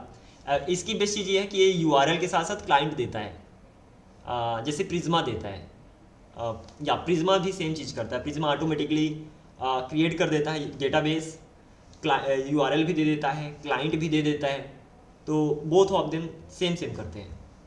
अब इसके बारे में थोड़ा और ज़्यादा जानना पड़ेगा, बट इतना तो वो भी करता है, ये भी करता है। नियॉन डीबी सिर्फ यूआरएल देता है, नियॉन डीबी कर दिया, धन्यवाद भाई। टेक्स्ट कर देना व्हाट्सएप पे, let me delete it, okay I have deleted it, and sorry वो इंग्लिश में देखो, गांव में क्या, मोस्टली जब हम लोग घर पे रहते हैं तो इंग्लिश में, हिंदी में ही बात करते हैं, तो वीडियो में फ़ायदा यह रहता है कि इंग्लिश में बात करते करते फ्लुएंसी बढ़ जाती है, मेन रीज़न यही है। बाकी बात करने को तो मैं हिंदी में भी बात करते रहता हूँ, मतलब घर पे तो हिंदी पे ही चलता है पूरा।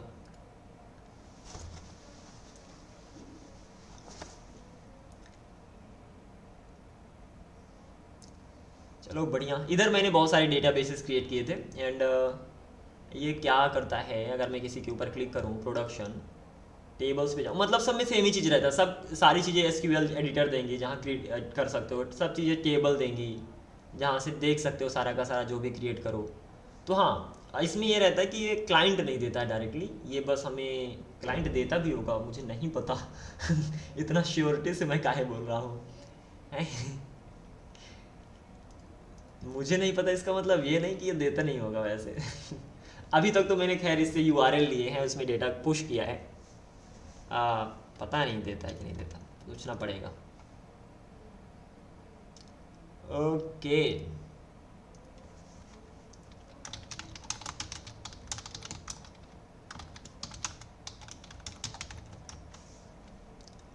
ऑलराइट, मुझे आपका मैसेज मिल चुका है। नाम क्या वैसे आपका? मैं नेम सेव करना पड़ेगा। हेलो,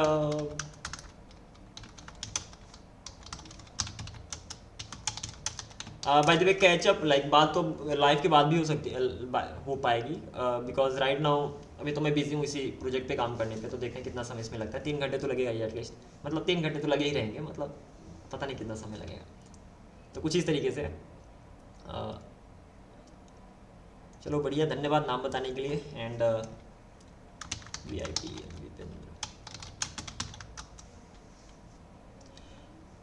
ओके,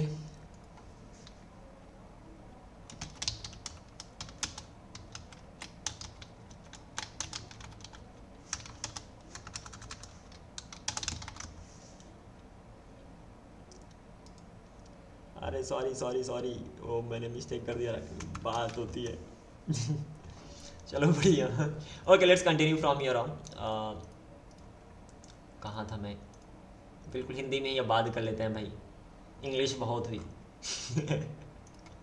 हटाओ इन सबको। तो क्या कर रहे थे हम? मुझे कुछ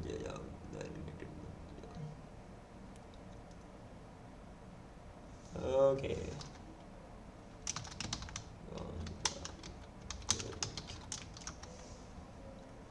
आगे बढ़ते हैं, इधर बात करते हैं। तो मेन दिक्कत क्या थी?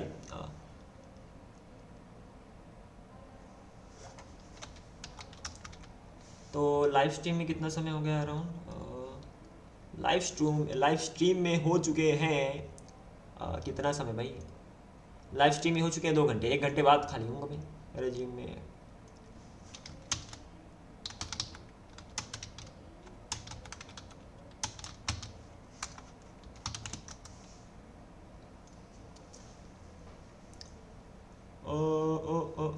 ओके दैट्स ग्रेट, चलो आगे बढ़ते हैं। तो इधर आता है, तो करना क्या है? मेन प्रॉब्लम ये है, हिंदी में बात करते हैं, हटाओ इंग्लिश को नाउ। हाँ, तो मेन प्रॉब्लम ये है कि जब मैं इस टेक्स्ट के ऊपर सिलेक्ट करता हूँ, तो पहली रो पे सिलेक्ट करता हूँ तो कुछ नहीं होता, सेकंड रो पे सिलेक्ट करता हूँ, थर्ड रो पे सिलेक्ट करता हूँ तो हमारा काम हो जाता है। तो मेन ये है कि भाई जब पहली रो को सिलेक्ट करो तो वहाँ पर भी दिखना चाहिए वो। तो पहली रो पे सिलेक्ट करने पे उसको स्क्रॉल कर पाओ, मूव कर पाओ, इधर से उधर भेज पाओ, बट वो हो नहीं रहा। तो इसको करने के लिए ये कर सकता हूँ, क्योंकि बाय डिफ़ॉल्ट ना क्या होता है कि कैनवस अगर मैं यहाँ पर ये नहीं करता, कहाँ गया ये HTML, अगर मैं यहाँ पर टेक्स्ट बेस लाइन टॉप नहीं करता तो ये टॉप पे देता है। तो मुझे लगता है ये रीज़न है कि बाय डिफ़ॉल्ट ये टॉप पे दे रहा है, और इसके जो कोऑर्डिनेट्स हैं वो यहीं पे स्टार्ट हो रहे हैं, तो वो एक रो टॉप पे एक्स्ट्रा बढ़ रही है। तो उसको हटाने के लिए मैं ये कर सकता हूँ कि टेक्स्ट लाइन बेस दे सकता हूँ, वो फिर नीचे आएगा। तो उसके लिए मुझे कहाँ जाना पड़ेगा? मुझे जाना पड़ेगा कैनवस पे। लेट्स एक काम करते हैं, इसको हटाते हैं। जाना है मुझे कैनवस पे, जहाँ पर मैं चीज़ों को रेंडर कर रहा हूँ। रेंडर मैं यहाँ पर नहीं, रादर यहाँ पे कर रहा हूँ। और जब मैं टेक्स्ट को रेंडर करता हूँ उस समय मुझे इसको एक स्टाइल देना है, स्टाइल इसको प्रॉपर्टी देना है, कुछ भी कह लो, टेक्स्ट बेस लाइन। इन बेस लाइन को मैं टॉप करना चाहता हूँ। देन अब टॉप करूँगा तो बॉटम आएगा, बॉटम करूँगा टॉप आएगा, ये तो कैनवस में होता ही रहता है। देखते हैं ये मेरी प्रॉब्लम सॉल्व करता है कि नहीं करता। वाह, lovely lovely lovely, it's fantastic. मैं इंग्लिश में फिर से आ गया, हटाओ। तो अल्टीमेटली अब फर्क नहीं पड़ता मैं कहाँ पे सिलेक्ट करता हूँ, कहीं पे भी सिलेक्ट करूँ वो पर्टिकुलर टेक्स्ट सिलेक्ट होगा, और उसको सिलेक्ट करके मैं कहीं पे भी मूव कर सकता हूँ। एंड ये हो गया। एक और चीज़ करना था, कैनवस में क्या जेड इंडेक्स प्रॉपर्टी होती है? Does canvas have Z index property? क्योंकि जो सबसे पहले क्रिएट होता है वो सबसे टॉप पे होता है, देन जो बाद में क्रिएट करता हूँ उसके नीचे जाते जाते हैं। तो अगर ये होती है इसके पास तो हमें बेहतर रहेगा, क्योंकि जो सबसे लास्ट में क्रिएट होगा उसको मैं टॉप पे रखना चाहता हूँ। Does canvas have Z index property for the text rendered for fill text? चलो देखते हैं। ऑलराइट, मोस्ट ऑफ द चीज़ें तो हो ही चुकी हैं, बाकी अभी बहुत सारी चीज़ें ऐड करना है, होता रहेगा, वे देखते हैं फिर। Right now I should come back to English and let's continue with this. As there's nobody, so it's better to speak in English. But yeah, if required, I can speak in Hindi too. That's not a big problem.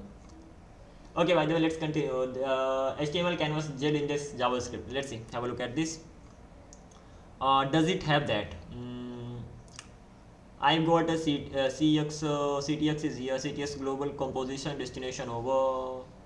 CTX fill style. CTX close path. CTX begin. Okay.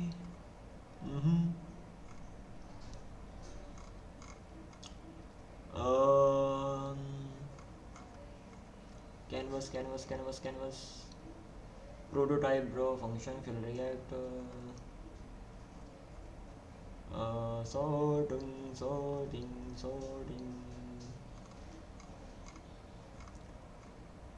Okay, it's not getting that. Does it have that or not? Canvas rendering fill text method web APIs. I know this. Okay, fill text is here. What else? Canvas has fill text property, font property. Anything else? Nothing else. Come on, yaar. Give me something that is useful to me. Fill rect, fill ellipse. Oh my god. We can actually create ellipse. I had no idea. So I can make it like this. I can have an option for circle. I can have an option for circle, and I can have an option for ellipse as well. So there are gonna be two options. Canvas is gonna blow your mind. It's so amazing. Learn about Canvas. Fill rect, fill text. Okay. These are the methods on Canvas. This is just amazing. So instance properties, canvas direction, fill style, font coloring, whatever, lang width, text align. I have used text align. I have used text baseline, word spacing. I can have word spacing, text rendering. Don't know, baseline, text stroke, text shadow offset. Why? We can give it shadow color. What the hell? We can give it shadow color, shadow blur. Meter limit, line width. We can decide the line width. Oh really? Line join. Wow, this is just amazing. You can just control everything. I've been just playing like, okay, I've been guessing so far. I should have looked at this earlier, but never mind. It's gonna be super helpful. I can add the font. I know it. I have added it. Fill style, got it. I can change the direction of that. Amazing. I can change the direction of that, right? Where is that? Yeah, you can change the direction of the text on the canvas. So ultimately it's like the library for it. So let's I will actually web APIs, canvas rendering and direction. I will bookmark this, and apart from this I have arc to begin path. These are instances method for creating the instances, and these are the properties. So you have two things. You can create the instance and you can add the properties. So for adding the properties, these are the methods that we have. And for creating these instances, these are the methods that we have. So what all we can create? We can create arc. Arc means circle. Don't worry. Okay. Begin path. Okay, that's okay. Clip. It will clip some of the part. That's okay. Close path. That's all right. Create image data. Oh, I just forgot one thing. You can add images on what? On board. I haven't added this feature yet, but I will be adding this feature soon. That the way you can add the images here, not here. Yeah, you can select any image. Like I selected this image, and you got this image on the board.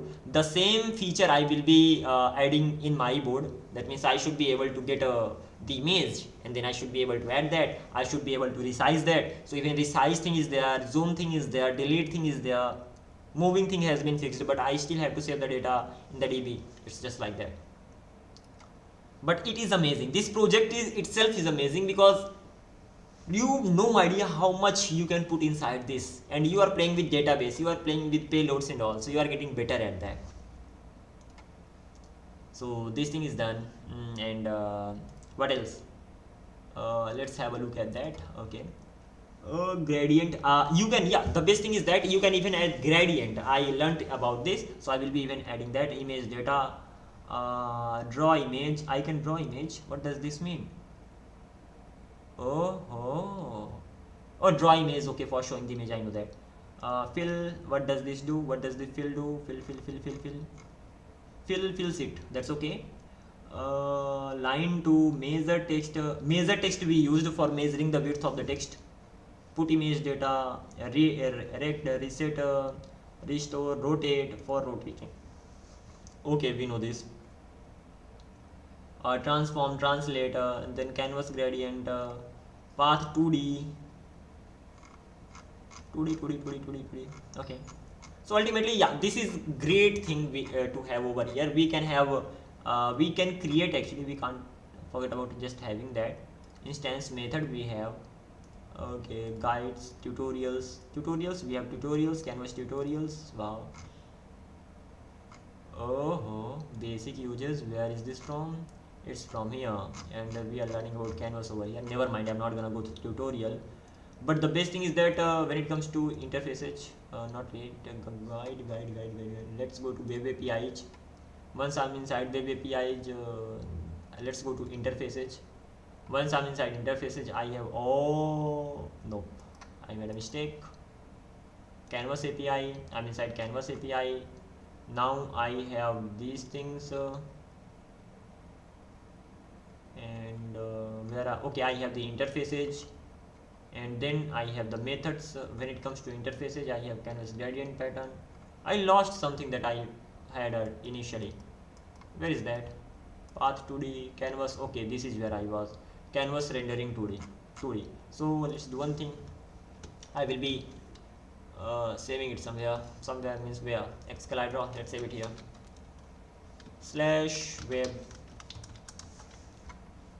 Oh, this thing is done. Stay where you are. It's like song. So we have solved one problem, and that problem was pretty simple. That was kind of pretty much obvious. And what we are getting done here, when I talk about the helper thing, so I'm checking that line top, I've got that to at top. So how am I calculating line top? Line top is equal to text y plus I multiplied by height. Initially line top is going to be 0, not real, just the coordinates, and the next time the line top is going to be the equals to height. That is okay. So what I'm saying, that line top, so the y is greater than, going to be greater than or equals to line top.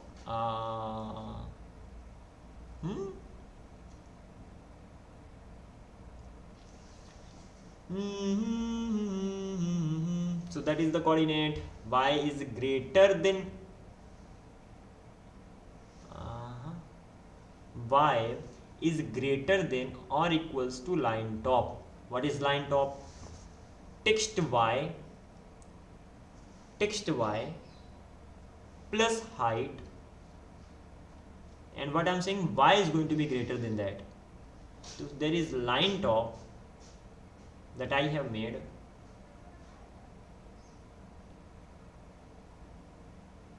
Okay, how am I calculating line top? I'm calculating line top like this. So initially line top is going to be this 0, matlab initial coordinates. So at that time, yes, y is always going to be greater. The second time it will be greater again, and it should be less than line top that we have got plus height.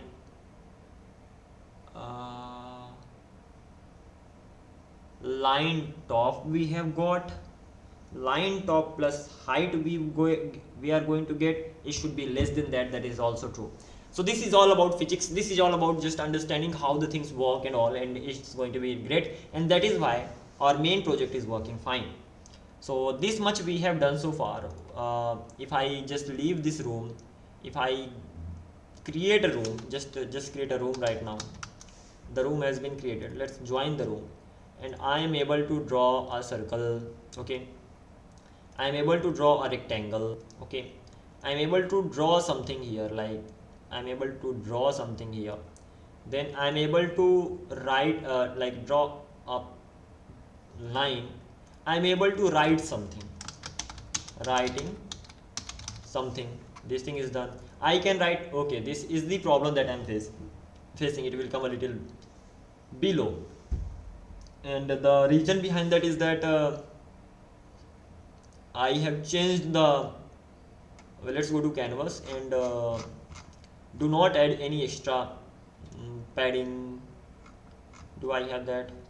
Leading 50, leading is 50. Text area, how am I rendering text area? I'm rendering text area whenever the page, whenever I double click. So let's go to that place. Where is double click function? Handle change, leave room, handle click, get dimensions, handle double click. Okay, what am I doing? I'm rendering the input. Let's go to the input. What am I doing? I'm adding y minus 42, y minus 42. So it's on the top. Let's remove it from here. Let's just keep y and see whether it works or not. Let's reload the page, get the text or double click somewhere. You will get that and write hello, how are you? And if you just stop it, it will be just there. Why it's happening? I'm using top text based line bottom. So this time it doesn't come at the top, it comes at the bottom. That's the thing. And if I just I'm done writing, so it will come like this. It will go a little up. So it should directly be up. If it's going up, that means I can do one thing. Why I can just subtract 1.2. Let's see how if it actually works. 1.2 pixel or something.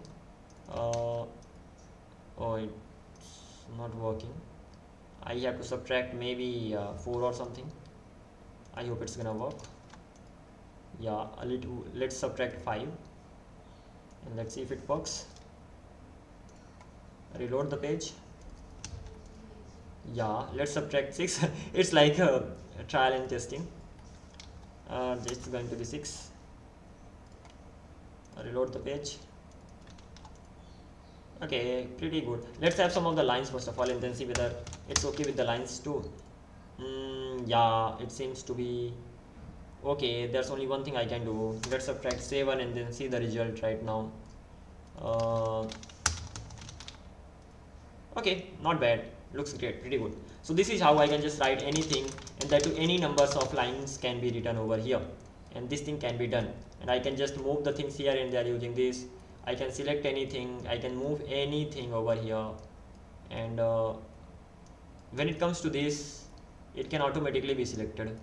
Like I need to click on the top of the line, I need to click on the top, like if something, yeah, when it comes to a diagram I need to click on top of that like pencil, but remaining things can be selected directly. Wow, love it. Okay, there's another thing. If I refresh the page, they go to their respective places. Why is this happening? And the simple reason is that they are not getting saved in the DB. I mean their positions, they are not getting saved. What can I do regarding this? The thing I can do that as soon as mouse up happens, I have to save their positions in the database. Okay, gonna be interesting, rather really interesting. So let's do it. So this is game class that I have. Okay, here I'm rendering the shape, here I'm initializing initially, here I'm setting the tool, here I have the constructor. I'm doing nothing here. This is not needed right now, so let's remove this particular part from here. Here I'm redrawing. I should rather call it highlight, but okay. Wherever I have redraw, I have at 3 places, and what I wanna do, highlight shape. I'm going to highlight the shape, and let's do one thing. Let's change it. So this high shape. Sorry, my bad. Let's select high shape now, and it should be highlight shape. Let's replace it. Oh. So this is, I don't even have this. I have this whole thing now. Okay, let's select this. I have at 3 places. Let's replace it.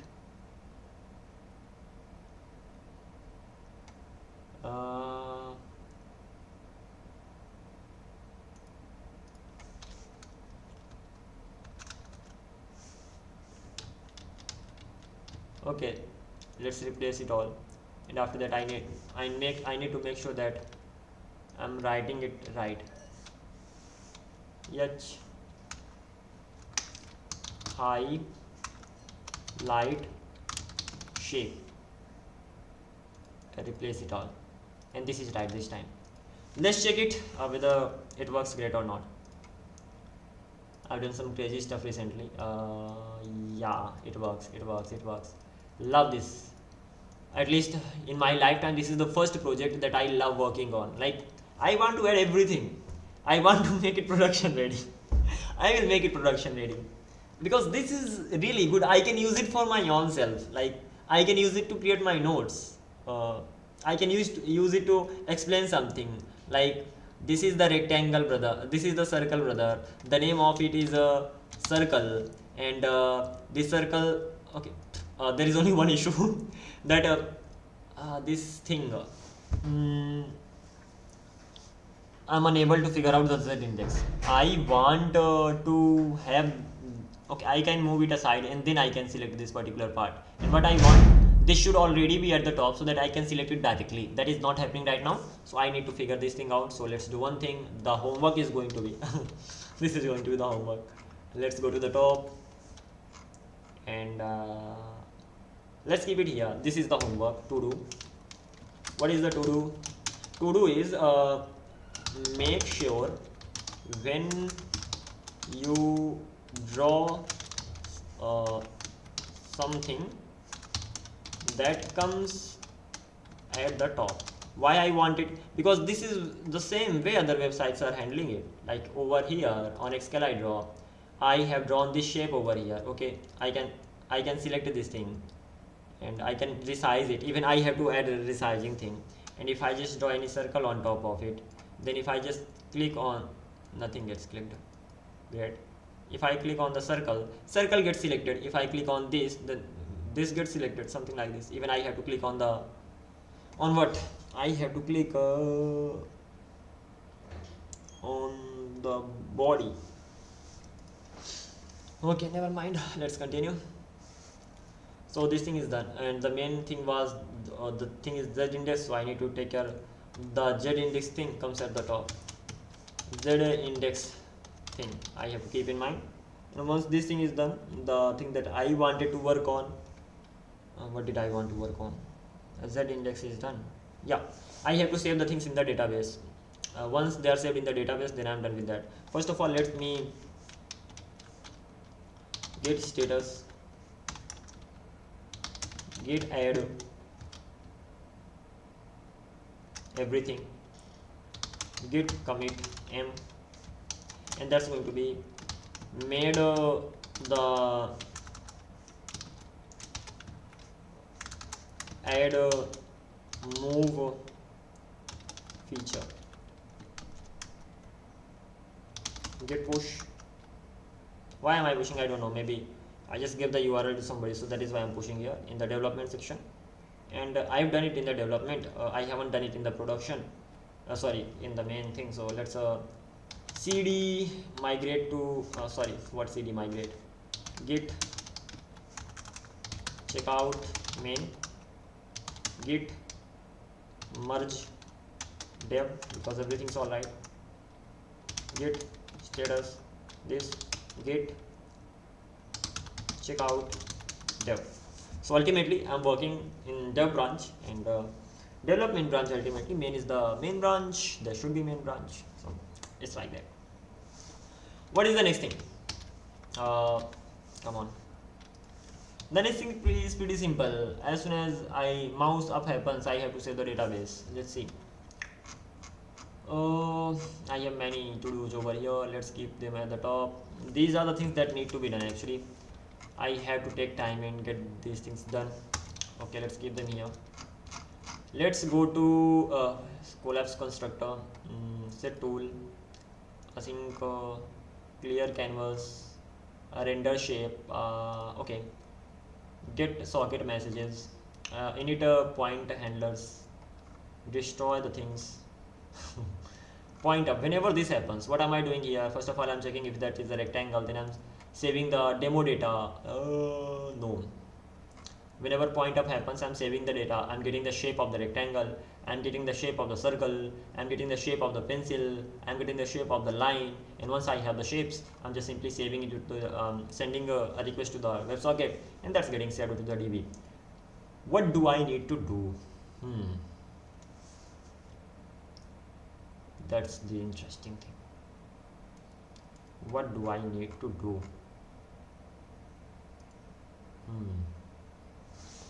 By default, is dragging is false, right? But come on. By default, is dragging is false, right?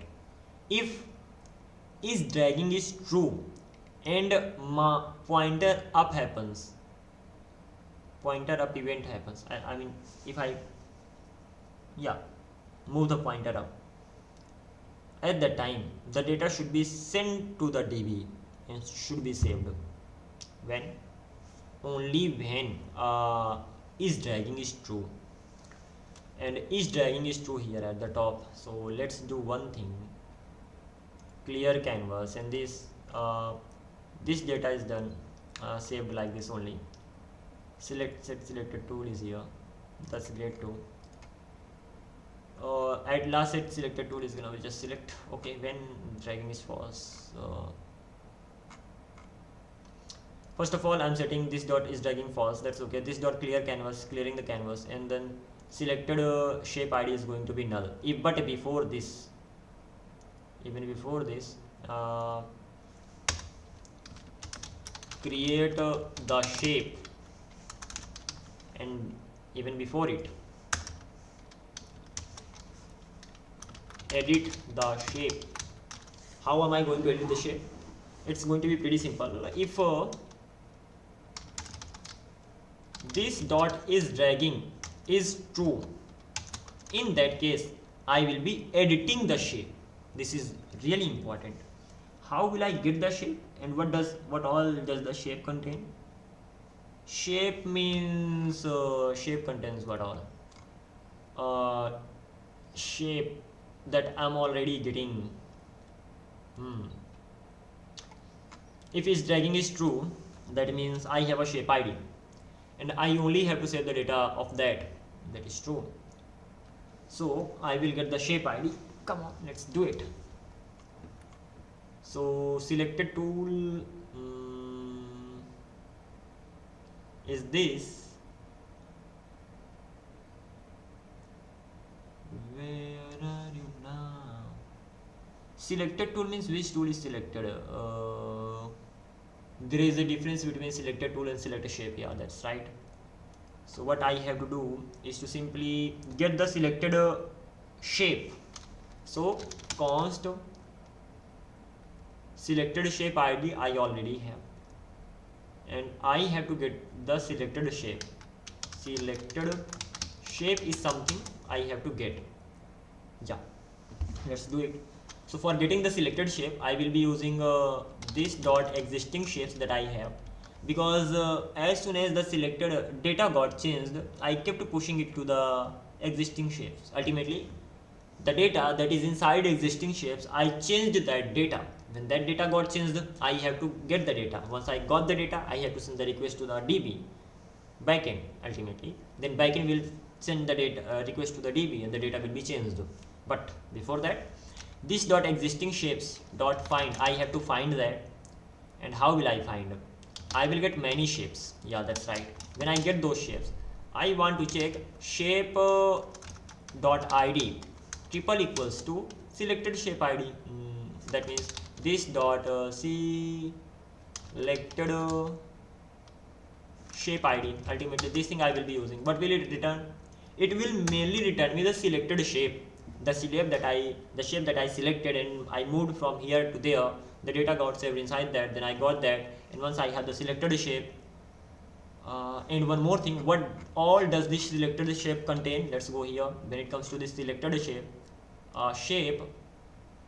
so the shape can be anything, and that means the shape contains ID. The shape contains color, thickness, data, everything. These are the things that it contains. How do I know this? Because I have created shape.ts, And when it comes to this, any shape contains a type, any shape contains data, any shape contains ID. Okay, these many things. Any shape contains ID, color, thickness, type, data. These many things a shape contains. So what I can do is a simple thing.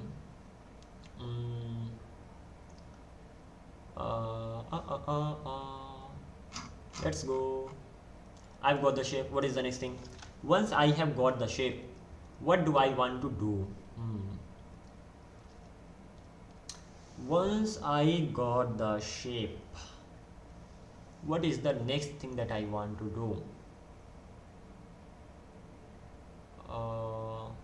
Only when is dragging is true, and this dot selected shape ID exists when there are these two things. This drag is dragging true and bad. Selected shape ID is there. When I have these two things, I will be getting the existing shapes. Once I have the existing shape, that means existing shape means I have the ID, I have the type, I have the data, I have the color, and I have thickness. These many things I got. Once I have these many things, then I have to make a request to the DB, and this is to the database, to the backend, and that's going to be which backend? Which backend should it be? Should it be HTTP backend or should it be WS backend? It should be WS backend. Why? Because I need to get that data back too, so that I can render the thing. So ultimately, I've got this much data, then I need to make a WS request, to WS server.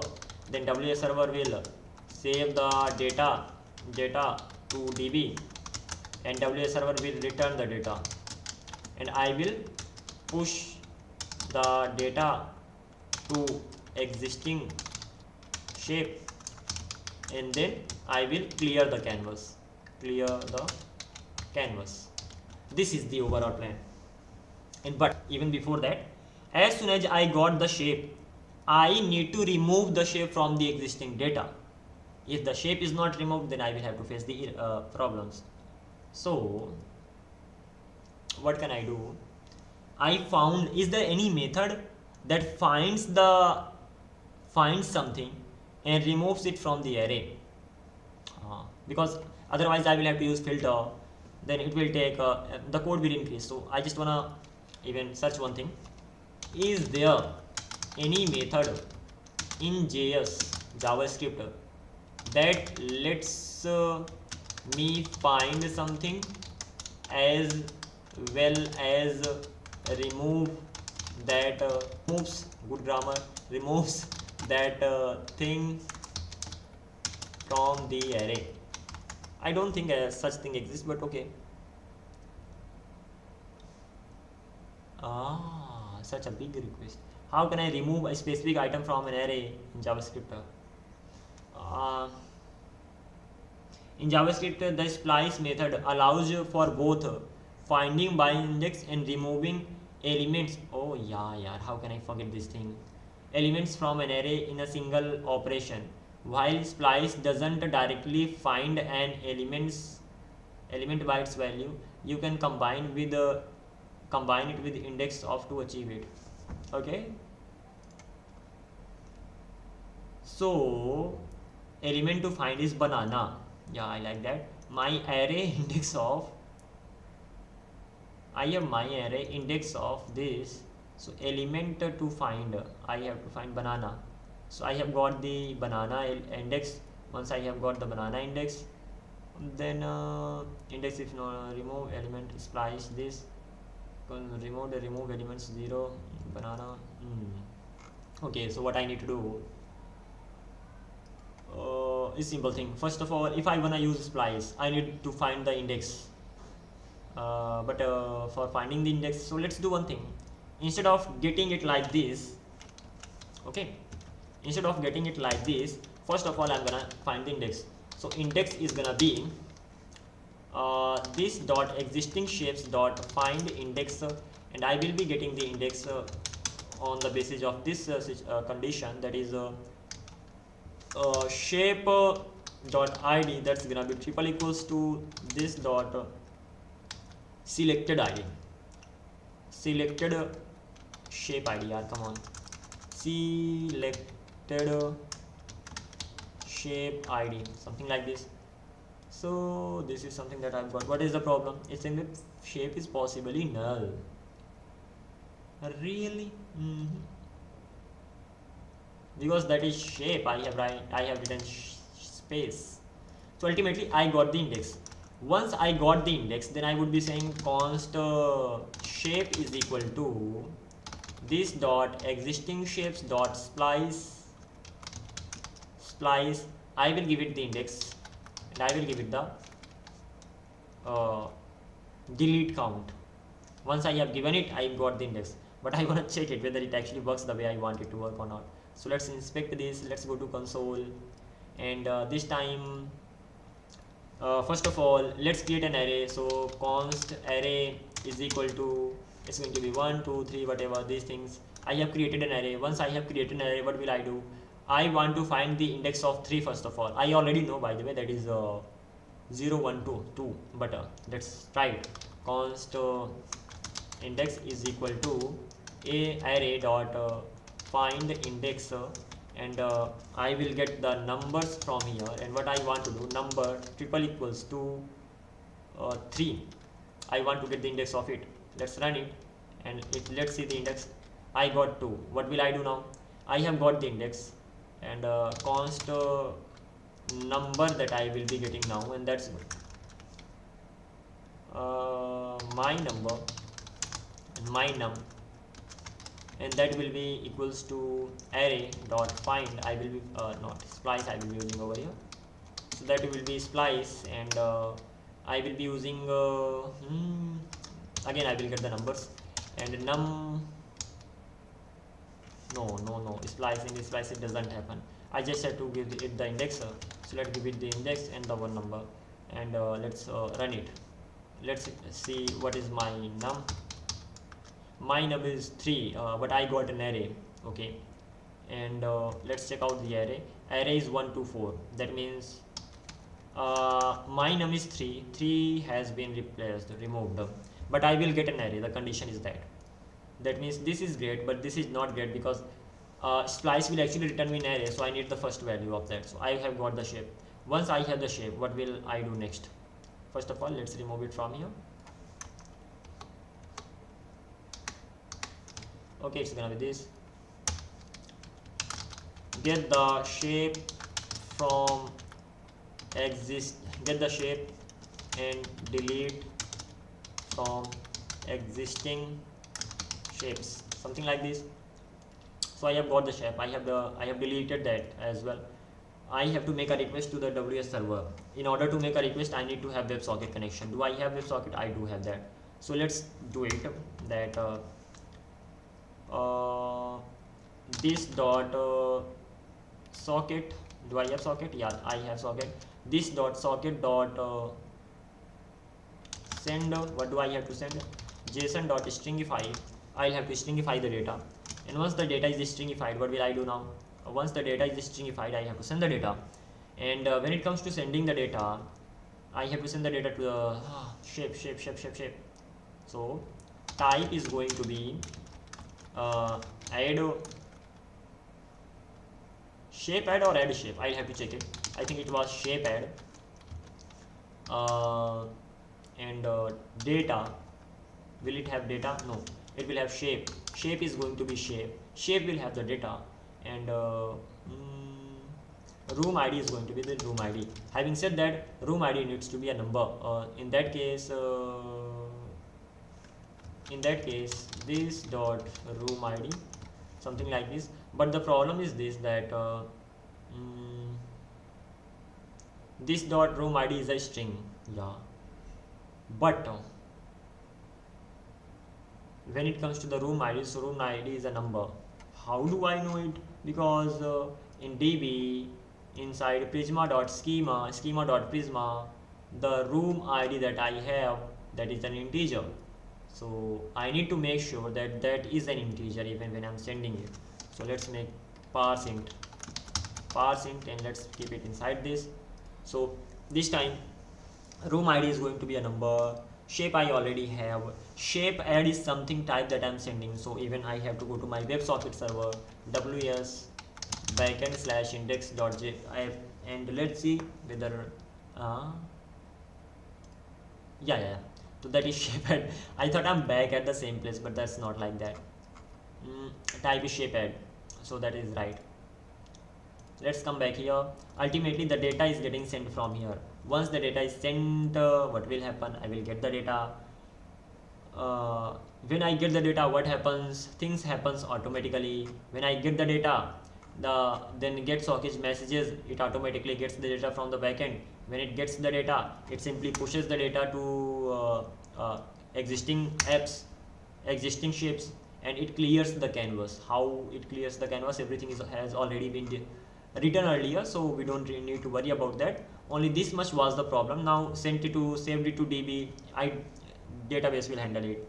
Return to database, I don't need to worry about it. But there is a problem. What is the problem? The problem is there is already a shape in the database. Think of it, that I had a shape on my board. I had that shape because the shape is already saved in my DB. So if I add this shape too, so there are gonna be two shapes. The shape will not be updated.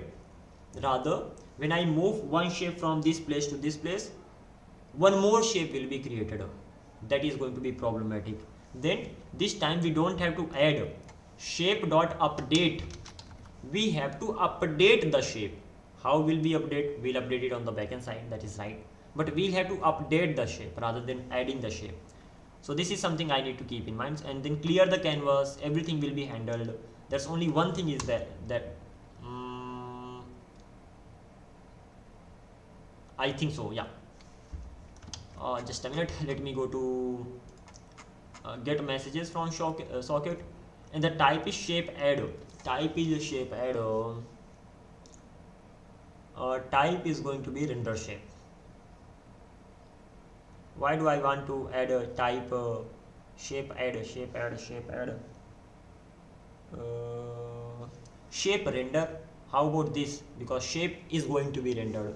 So let's name it shape render. Why am I because so that I don't get confused. So I'm just naming it this. Shape render means shape is going to be rendered on the front end side. I will have to change my database over here, like WS database. So first of all, this is going to be shape render every time I call it. This is the first thing. So let's go with this like this. This was the first if statement. It's simply checking whether the type of the request that I'm getting, that is add, if that is for adding. So I'm simply getting the room ID and shape from there. I'm making a request to the database, and I'm simply saving the data and returning it to the user. As simple as that. What is the next thing that we can do or we need to do?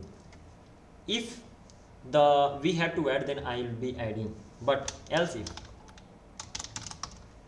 if parsed data dot type, that is equal to shape update. It is for updating, like we don't have to add, we have to update. In that case, by the way, at a time only one request will run, like one if statement will run, so we don't have to worry about that, but it will work fine. Okay, so I have to update the shape right here. How will I update? It's pretty easy. We have to just send a request to the database. So const, even before that, const I need to get the shape and I need to get the room ID. I've got the room ID, and I will be getting it from parsed data, that the data that I got from the front end side. Once I have this much, what will be the next thing? Once I've got this much, then once I've got the shape, I've got the room ID, const updated shape, that's going to be equals to updated shape is going to be equals to await. So I will have to make it async, or it's already a sync function. Well, it's already a sync, we don't need to worry about that. So await, we have Prisma client if I'm not wrong. So yeah, we have Prisma client dot, what do we have to update? We have to update the shape. So let's go to shape dot update many, or just update, just update. I think many. I'm not updating many. There's going to be only one shape. This is what is the next thing. I have to write where do I have to update, and I have to give it data. I hope I'm not wrong.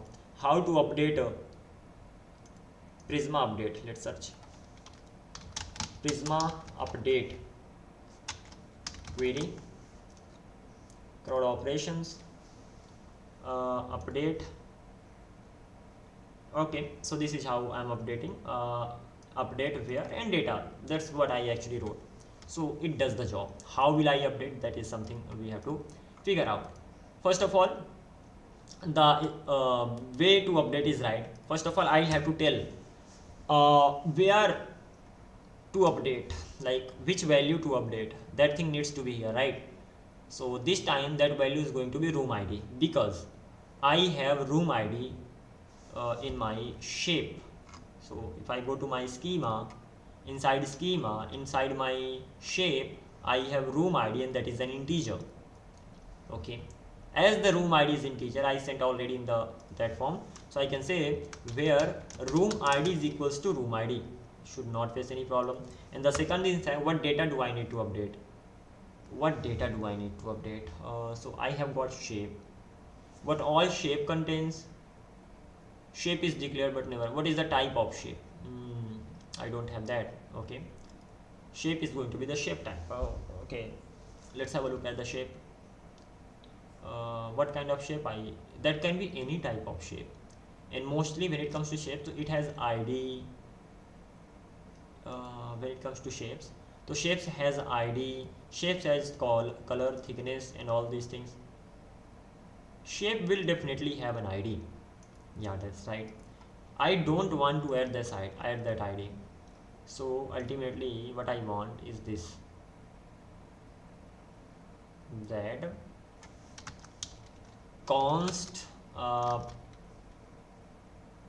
ID is going to be here, and that payload, everything will come inside payload, and I will get all these things from shape. Okay, now I'm excluding the ID, but I have the payload. Once I have the payload, I can just destructure payload here. What will this do? What is the problem? Room ID any is not assignable to type. Room ID any is not assignable to type. ID string.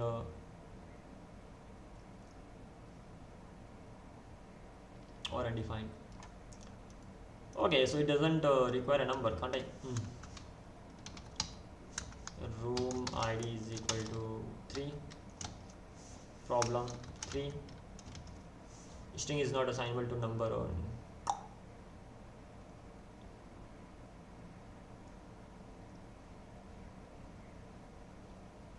room ID. String is not assignable to number or undefined. So I was entering the number here. Room ID is equal to room ID. What is the problem? The problem is this.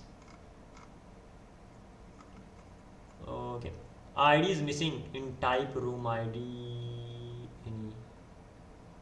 Property ID is missing in type room ID any, but required in type ID string.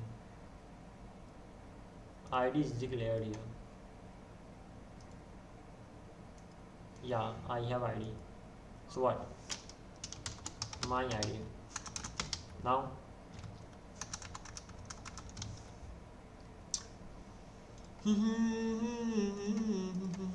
let's do this thing. Let's get rid of this thing. I'm still getting that issue. That's okay. Let's uncomment this. What is this? Room ID any is not assignable to type this. Okay, it doesn't know the type of room ID. Okay. Can I give the type here?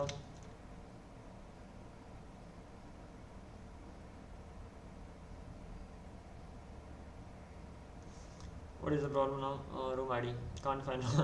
Okay, sorry. As number. Nope, it's not gonna work. Okay, not a problem.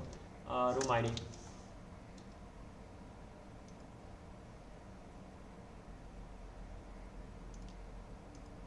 As number.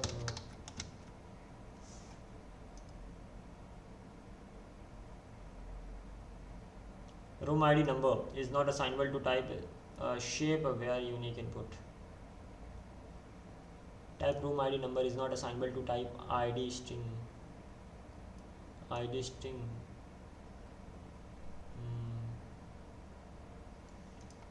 I think there's something wrong with my schema. I have room ID here. Shape, I have room ID. Sorry. In that room ID references to the ID of the room. Just a sec. How can you find that shape just with the help of the room ID?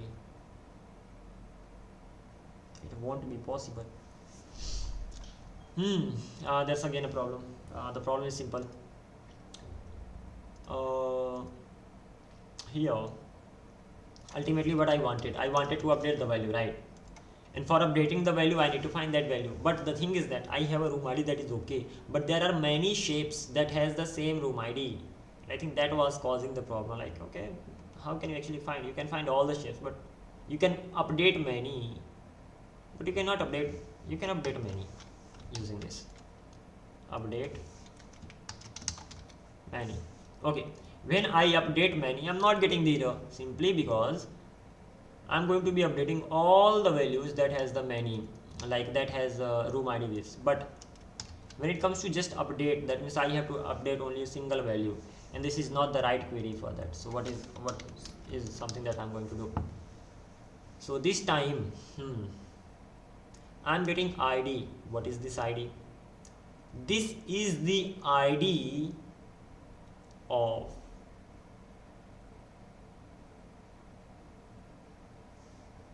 I created the ID on my own side.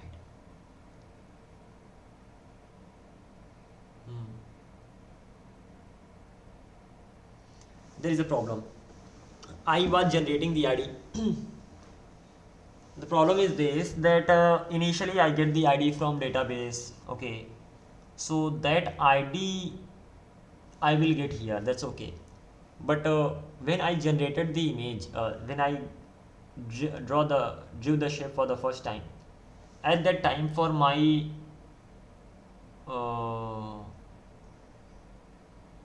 what can I say, for making it easy to me, or for my easiness, I created an ID from my own side. Okay, and once I created the ID from my own side, that is where I made a mistake. Why? That I created the ID from my own side, that ID hasn't been saved in the database. In the database altogether a different ID has been saved. Even if I get the ID, I'm getting the ID, I'm not sure whether this ID will be able to find a particular object inside my DB, ultimately any entry in my DB, because ID need to be the same and the ID is not the same. Why? Because over here, when I'm adding it, I'm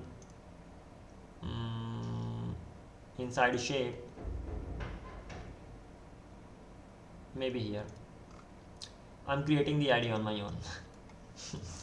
Why did I have to do that? The simple reason is that I needed the ID to move the things here and there in a proper way. But the problem is that the same ID hasn't been saved in the DB, and that is the problem. What is the solution? I have to save the same ID in the DB, and same ID I have to send back to the front end, so that at least I'm able to find the data in the DB, as well as I'm able to just draw the things here and there. So this is the problem. Ultimately, what is the to do here? The to do is simple. Save the same ID in DB as well as send to the front end. This is the to do, and that is not happening here, so we need to get it done. Once this gets done, then we will be getting the right ID over here, and once we get the right ID, we will be able to go ahead with the things. Just imagine that we are getting the right ID.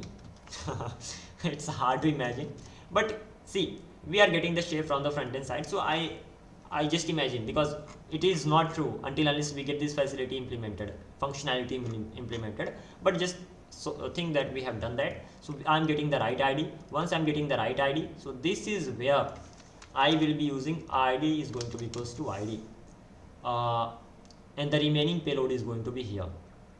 Great. Payload, when it comes to the shape, parse data, I have type, I have room ID, I have the shape. Shape has ID, shape has data, shape has color, shape has thickness, shape has more things. Just a minute. What all the shape has? ID, color, thickness, type, and data. I just don't need ID here, because ID will automatically be generated. I need the ID here as well, because I am not going to automatically generate this ID. So ultimately, I got my payload here. I got my shape. Okay, I will call it payload. Why? Because this is all that I have to save to DB. And over here, ID is going to be equals to payload dot ID that I have got, and then I will be destructuring the payload. And once the payload is once the payload is destructured, or I can even do it like this, instead of destructuring it inside this, I can directly give it my payload. So payload will be given like this. So data is the payload that needs to be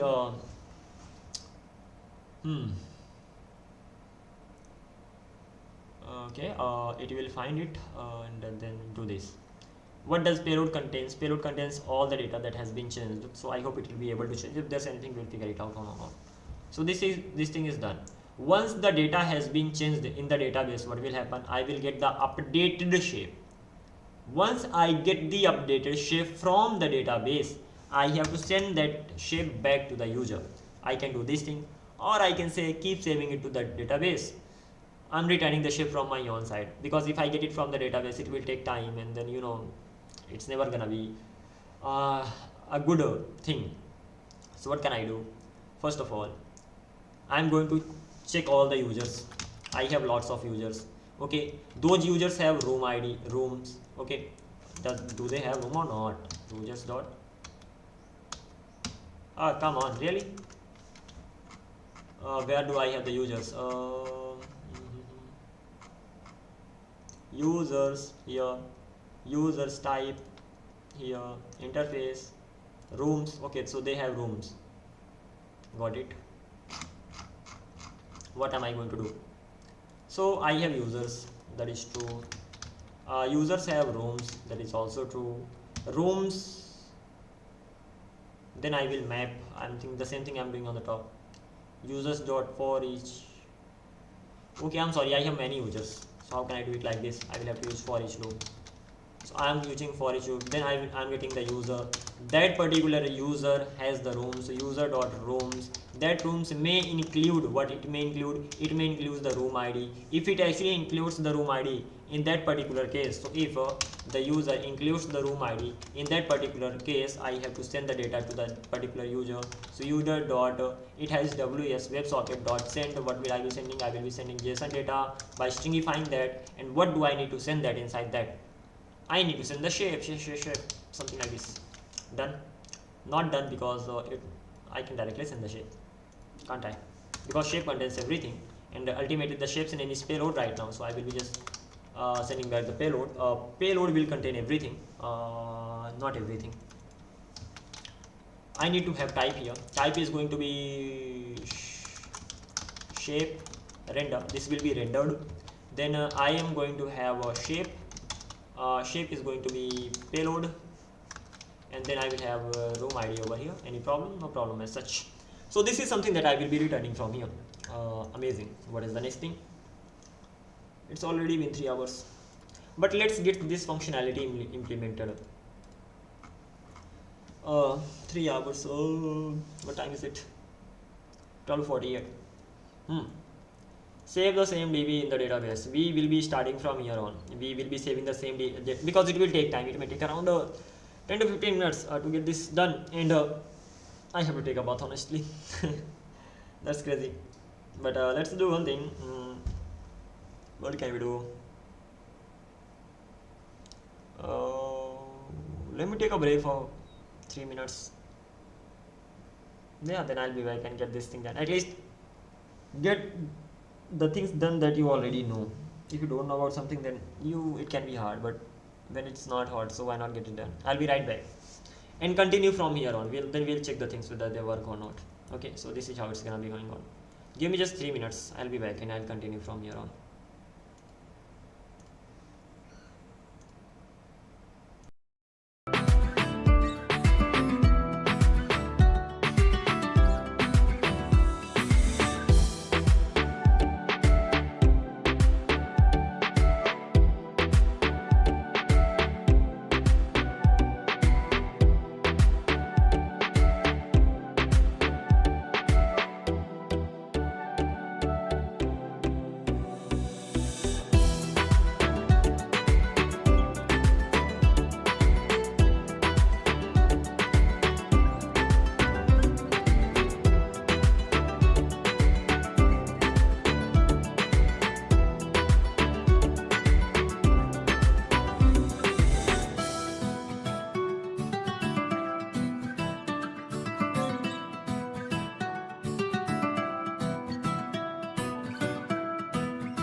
Alright everybody, here we are. Let's get it done as soon as possible. Let's not take a lot of time, and we'll be just getting it done. What do we have to do?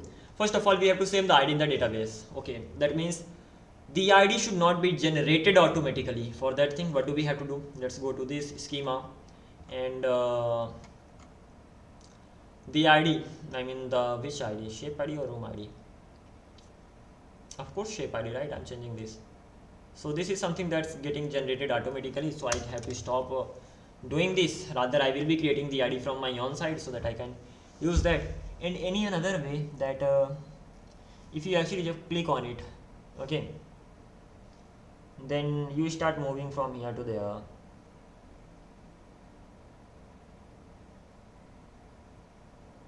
There can be a better way, can't there be? The simple thing is that as soon as I draw the image, okay, when I drew the image,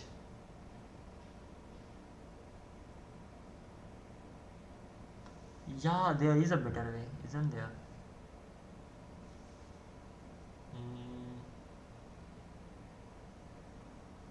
There is this thing, like when I drew the image, at that time I am sending back the data that I got from my DB. That data contains the ID. In this way, I will not even have to create a new ID, and I will get a ID generated from my database, and yeah, it's gonna work great. But for that thing, I need to make a request to the DB. But that means we'll have to wait for the response. This is the first thing. And isn't this over yet? Come on.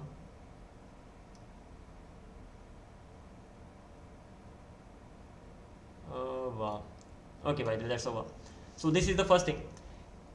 And the second thing is that we create ID from our own, save it to the database, keep it on the client side, and this way we will not have to wait for the data to respond. This is the another way. Which way is going to be better? Either let the database create the ID or you create yourself. When you create yourself, you don't need to wait for the response of the database. But if any database creates, at that time you need to wait so that it can send you the response, and the response has the ID. Ultimately, you need the ID. Either you create it on your own and save it in the database, or database creates and then it sends you the ID. So for that thing you need to wait, right? I just hope it's not going to take lots of time. So let database create the ID. What we are going to do, let's see even how long it takes. If database creates the ID, then what happens? So when database creates the ID and when I'm generating the new shape, at that time when I'm getting the shape here, this new shape, okay, then I need to just control what is this? Let's copy this all, keep it inside this try catch block like this. What will I be doing here? Once I have got the new shape from the database side, in that case I will be sending data type render. I will not be sending this name because the data will have it by default. I'm sending ID, shape, and I'm sending room ID, these things. That's great. So what will I actually be doing here? I have shape is going to be new shape, as simple as that. So this is how I'm sending. The data is actually coming from the database. Once I got the data, I'm sending the new shape. The new shape contains the ID, so I don't need to worry about that. And when I get it from there, so the shape contains the ID as well, the payload that I got. So ultimately, with the help of shape, let's even remove the name from here. Shape is going to be better for us. Shape is over here, shape.id, and shape is going to be here as well, shape. So this is I'm gonna be going at, data is going to be shape that I get. Simple, easy peasy. Okay, how about here? I will be returning what? Am I going to return shape from here? This shape that already contains the ID, that's right. So do I need to send the updated shape or the shape?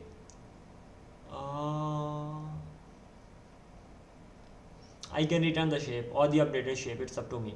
Let's return the updated shape and let's see how long it takes. By the way, it's completely up to you whether you want to return the shape or the updated shape. Shape is something that you already have. Updated shape something you are getting from the database. But the thing is that in both the time, this it waits for the request, right? So it stops here and then it goes on. So I think it doesn't really matter. Whichever you like, you can use. Let's see whether the problem has been resolved or not. What was the problem? The problem was that we were unable to persist the data. Right now we have updated the data in the database and it should be fine now. So let's restart it. pnpm dev, not like that, pnpm dev, and let's go to the result localhost. Let's reload the page and see when we move a shape from this place to this place, whether the data is actually changing in the database. That is really an important thing. So let's select this. I have selected this. I am moving it here, and what I'm going to do, I'm going to reload the page, and I have it here. Okay, it's gonna be fun, yeah. So much fun. Okay, it's gonna be like I have created a new room, testing room. Okay, this is the room that come on, I don't even want this. Let's delete the rooms that I have. Let's create a room, new testing room. I have created the room. Let's simply join the room. I have joined the room. What am I going to do right now? First of all, I am going to create a circle. Once the circle is created, I can move it here and there anywhere. And wherever I placed it, suppose I moved it here, it will only be here when I refresh the page.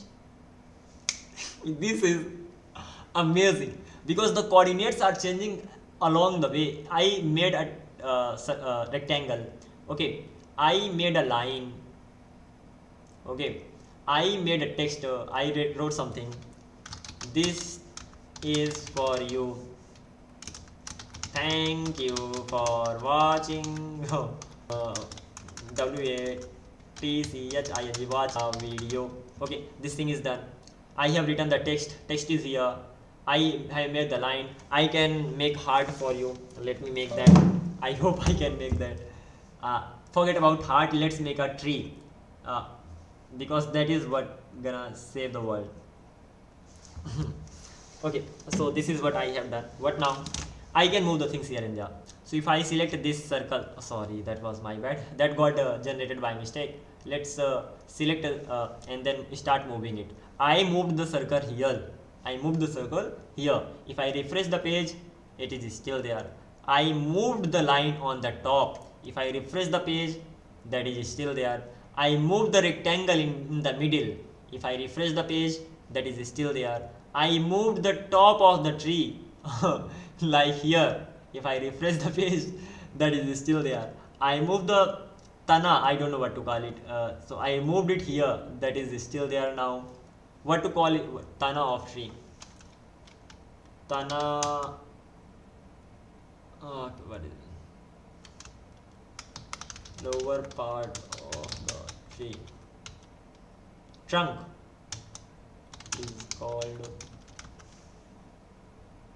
trunk. Yeah, that is called trunk in Hindi. We call it tana. Yeah. So forget about that. So I have moved it here, and I can move the text here and there. Suppose I moved the text here, and if I reload the page, it stays here. I can move this mini line in the middle, and this is still here. So congratulations to me, kudos to me. I have made it. We have made it. This is actually amazing. Believe it or not, this is. I didn't expect this much from myself. This is more than I expected that I can make, and I have made it. What is the next thing? The next thing that I want to add is this. The next thing is to zoom in and zoom out functionality, and then erase functionality, and zoom in, zoom out, erase functionality. I have to add ellipse, so I will be adding that, and I have to add colors too. I should be able to add the change the thickness. I should be able to change the font, so I have to change that to font of that. I will be, yeah. So ultimately, most basic things are these. Even not these. This is not the basic thing. So these are the basic things. Zoom in and zoom out. Erase. I should be able to erase the things, and ellipse. And let's keep it here. And one more thing. Let's write it here only. I should be able to increase or decrease the size. This is what I'm gonna be focusing on tomorrow. Okay. Let's keep them here on the top. The good thing is that you can just keep them anywhere, and this is the color that we have when we do that. So these are the features that we are gonna be focusing on. We can focus on select all. There's one more feature, that is select more than one element and move or delete. Even this is also possible, so we are going to be focusing on that too. So ultimately these are the things that we have to focus on. Quite a good project so far. As I have already told you, it is more than what I expected from myself, so I'm proud of doing it. Okay, by the way, I will be catching up soon. Now it's time to learn about Docker. We have already given it all. We will be working on more functionality. Do not worry, we'll make it the best. But right now it's time to learn too. We have worked enough. Even we have to add a join room thing here. That will not take a lot of time. And I can log out, and then I can just simply go to my, when I log out, I am on the sign in page. Okay, let's go to the home page. When I log out, I should go to the home page actually, but never mind, let's get this thing done only. When I'm logging out, where am I doing it? Log out, auth, no, that's not inside auth. That is the page that I'm creating. Draw auth components, not logout.tsx. What am I doing? Whenever I'm logging out, I'm going to sign in, so I have to just go to the home page. Done. This much. So that was it. It has been amazing. It was great making it together with you guys. I'm gonna be catching up tomorrow. Until then, take care, bye bye, and see you.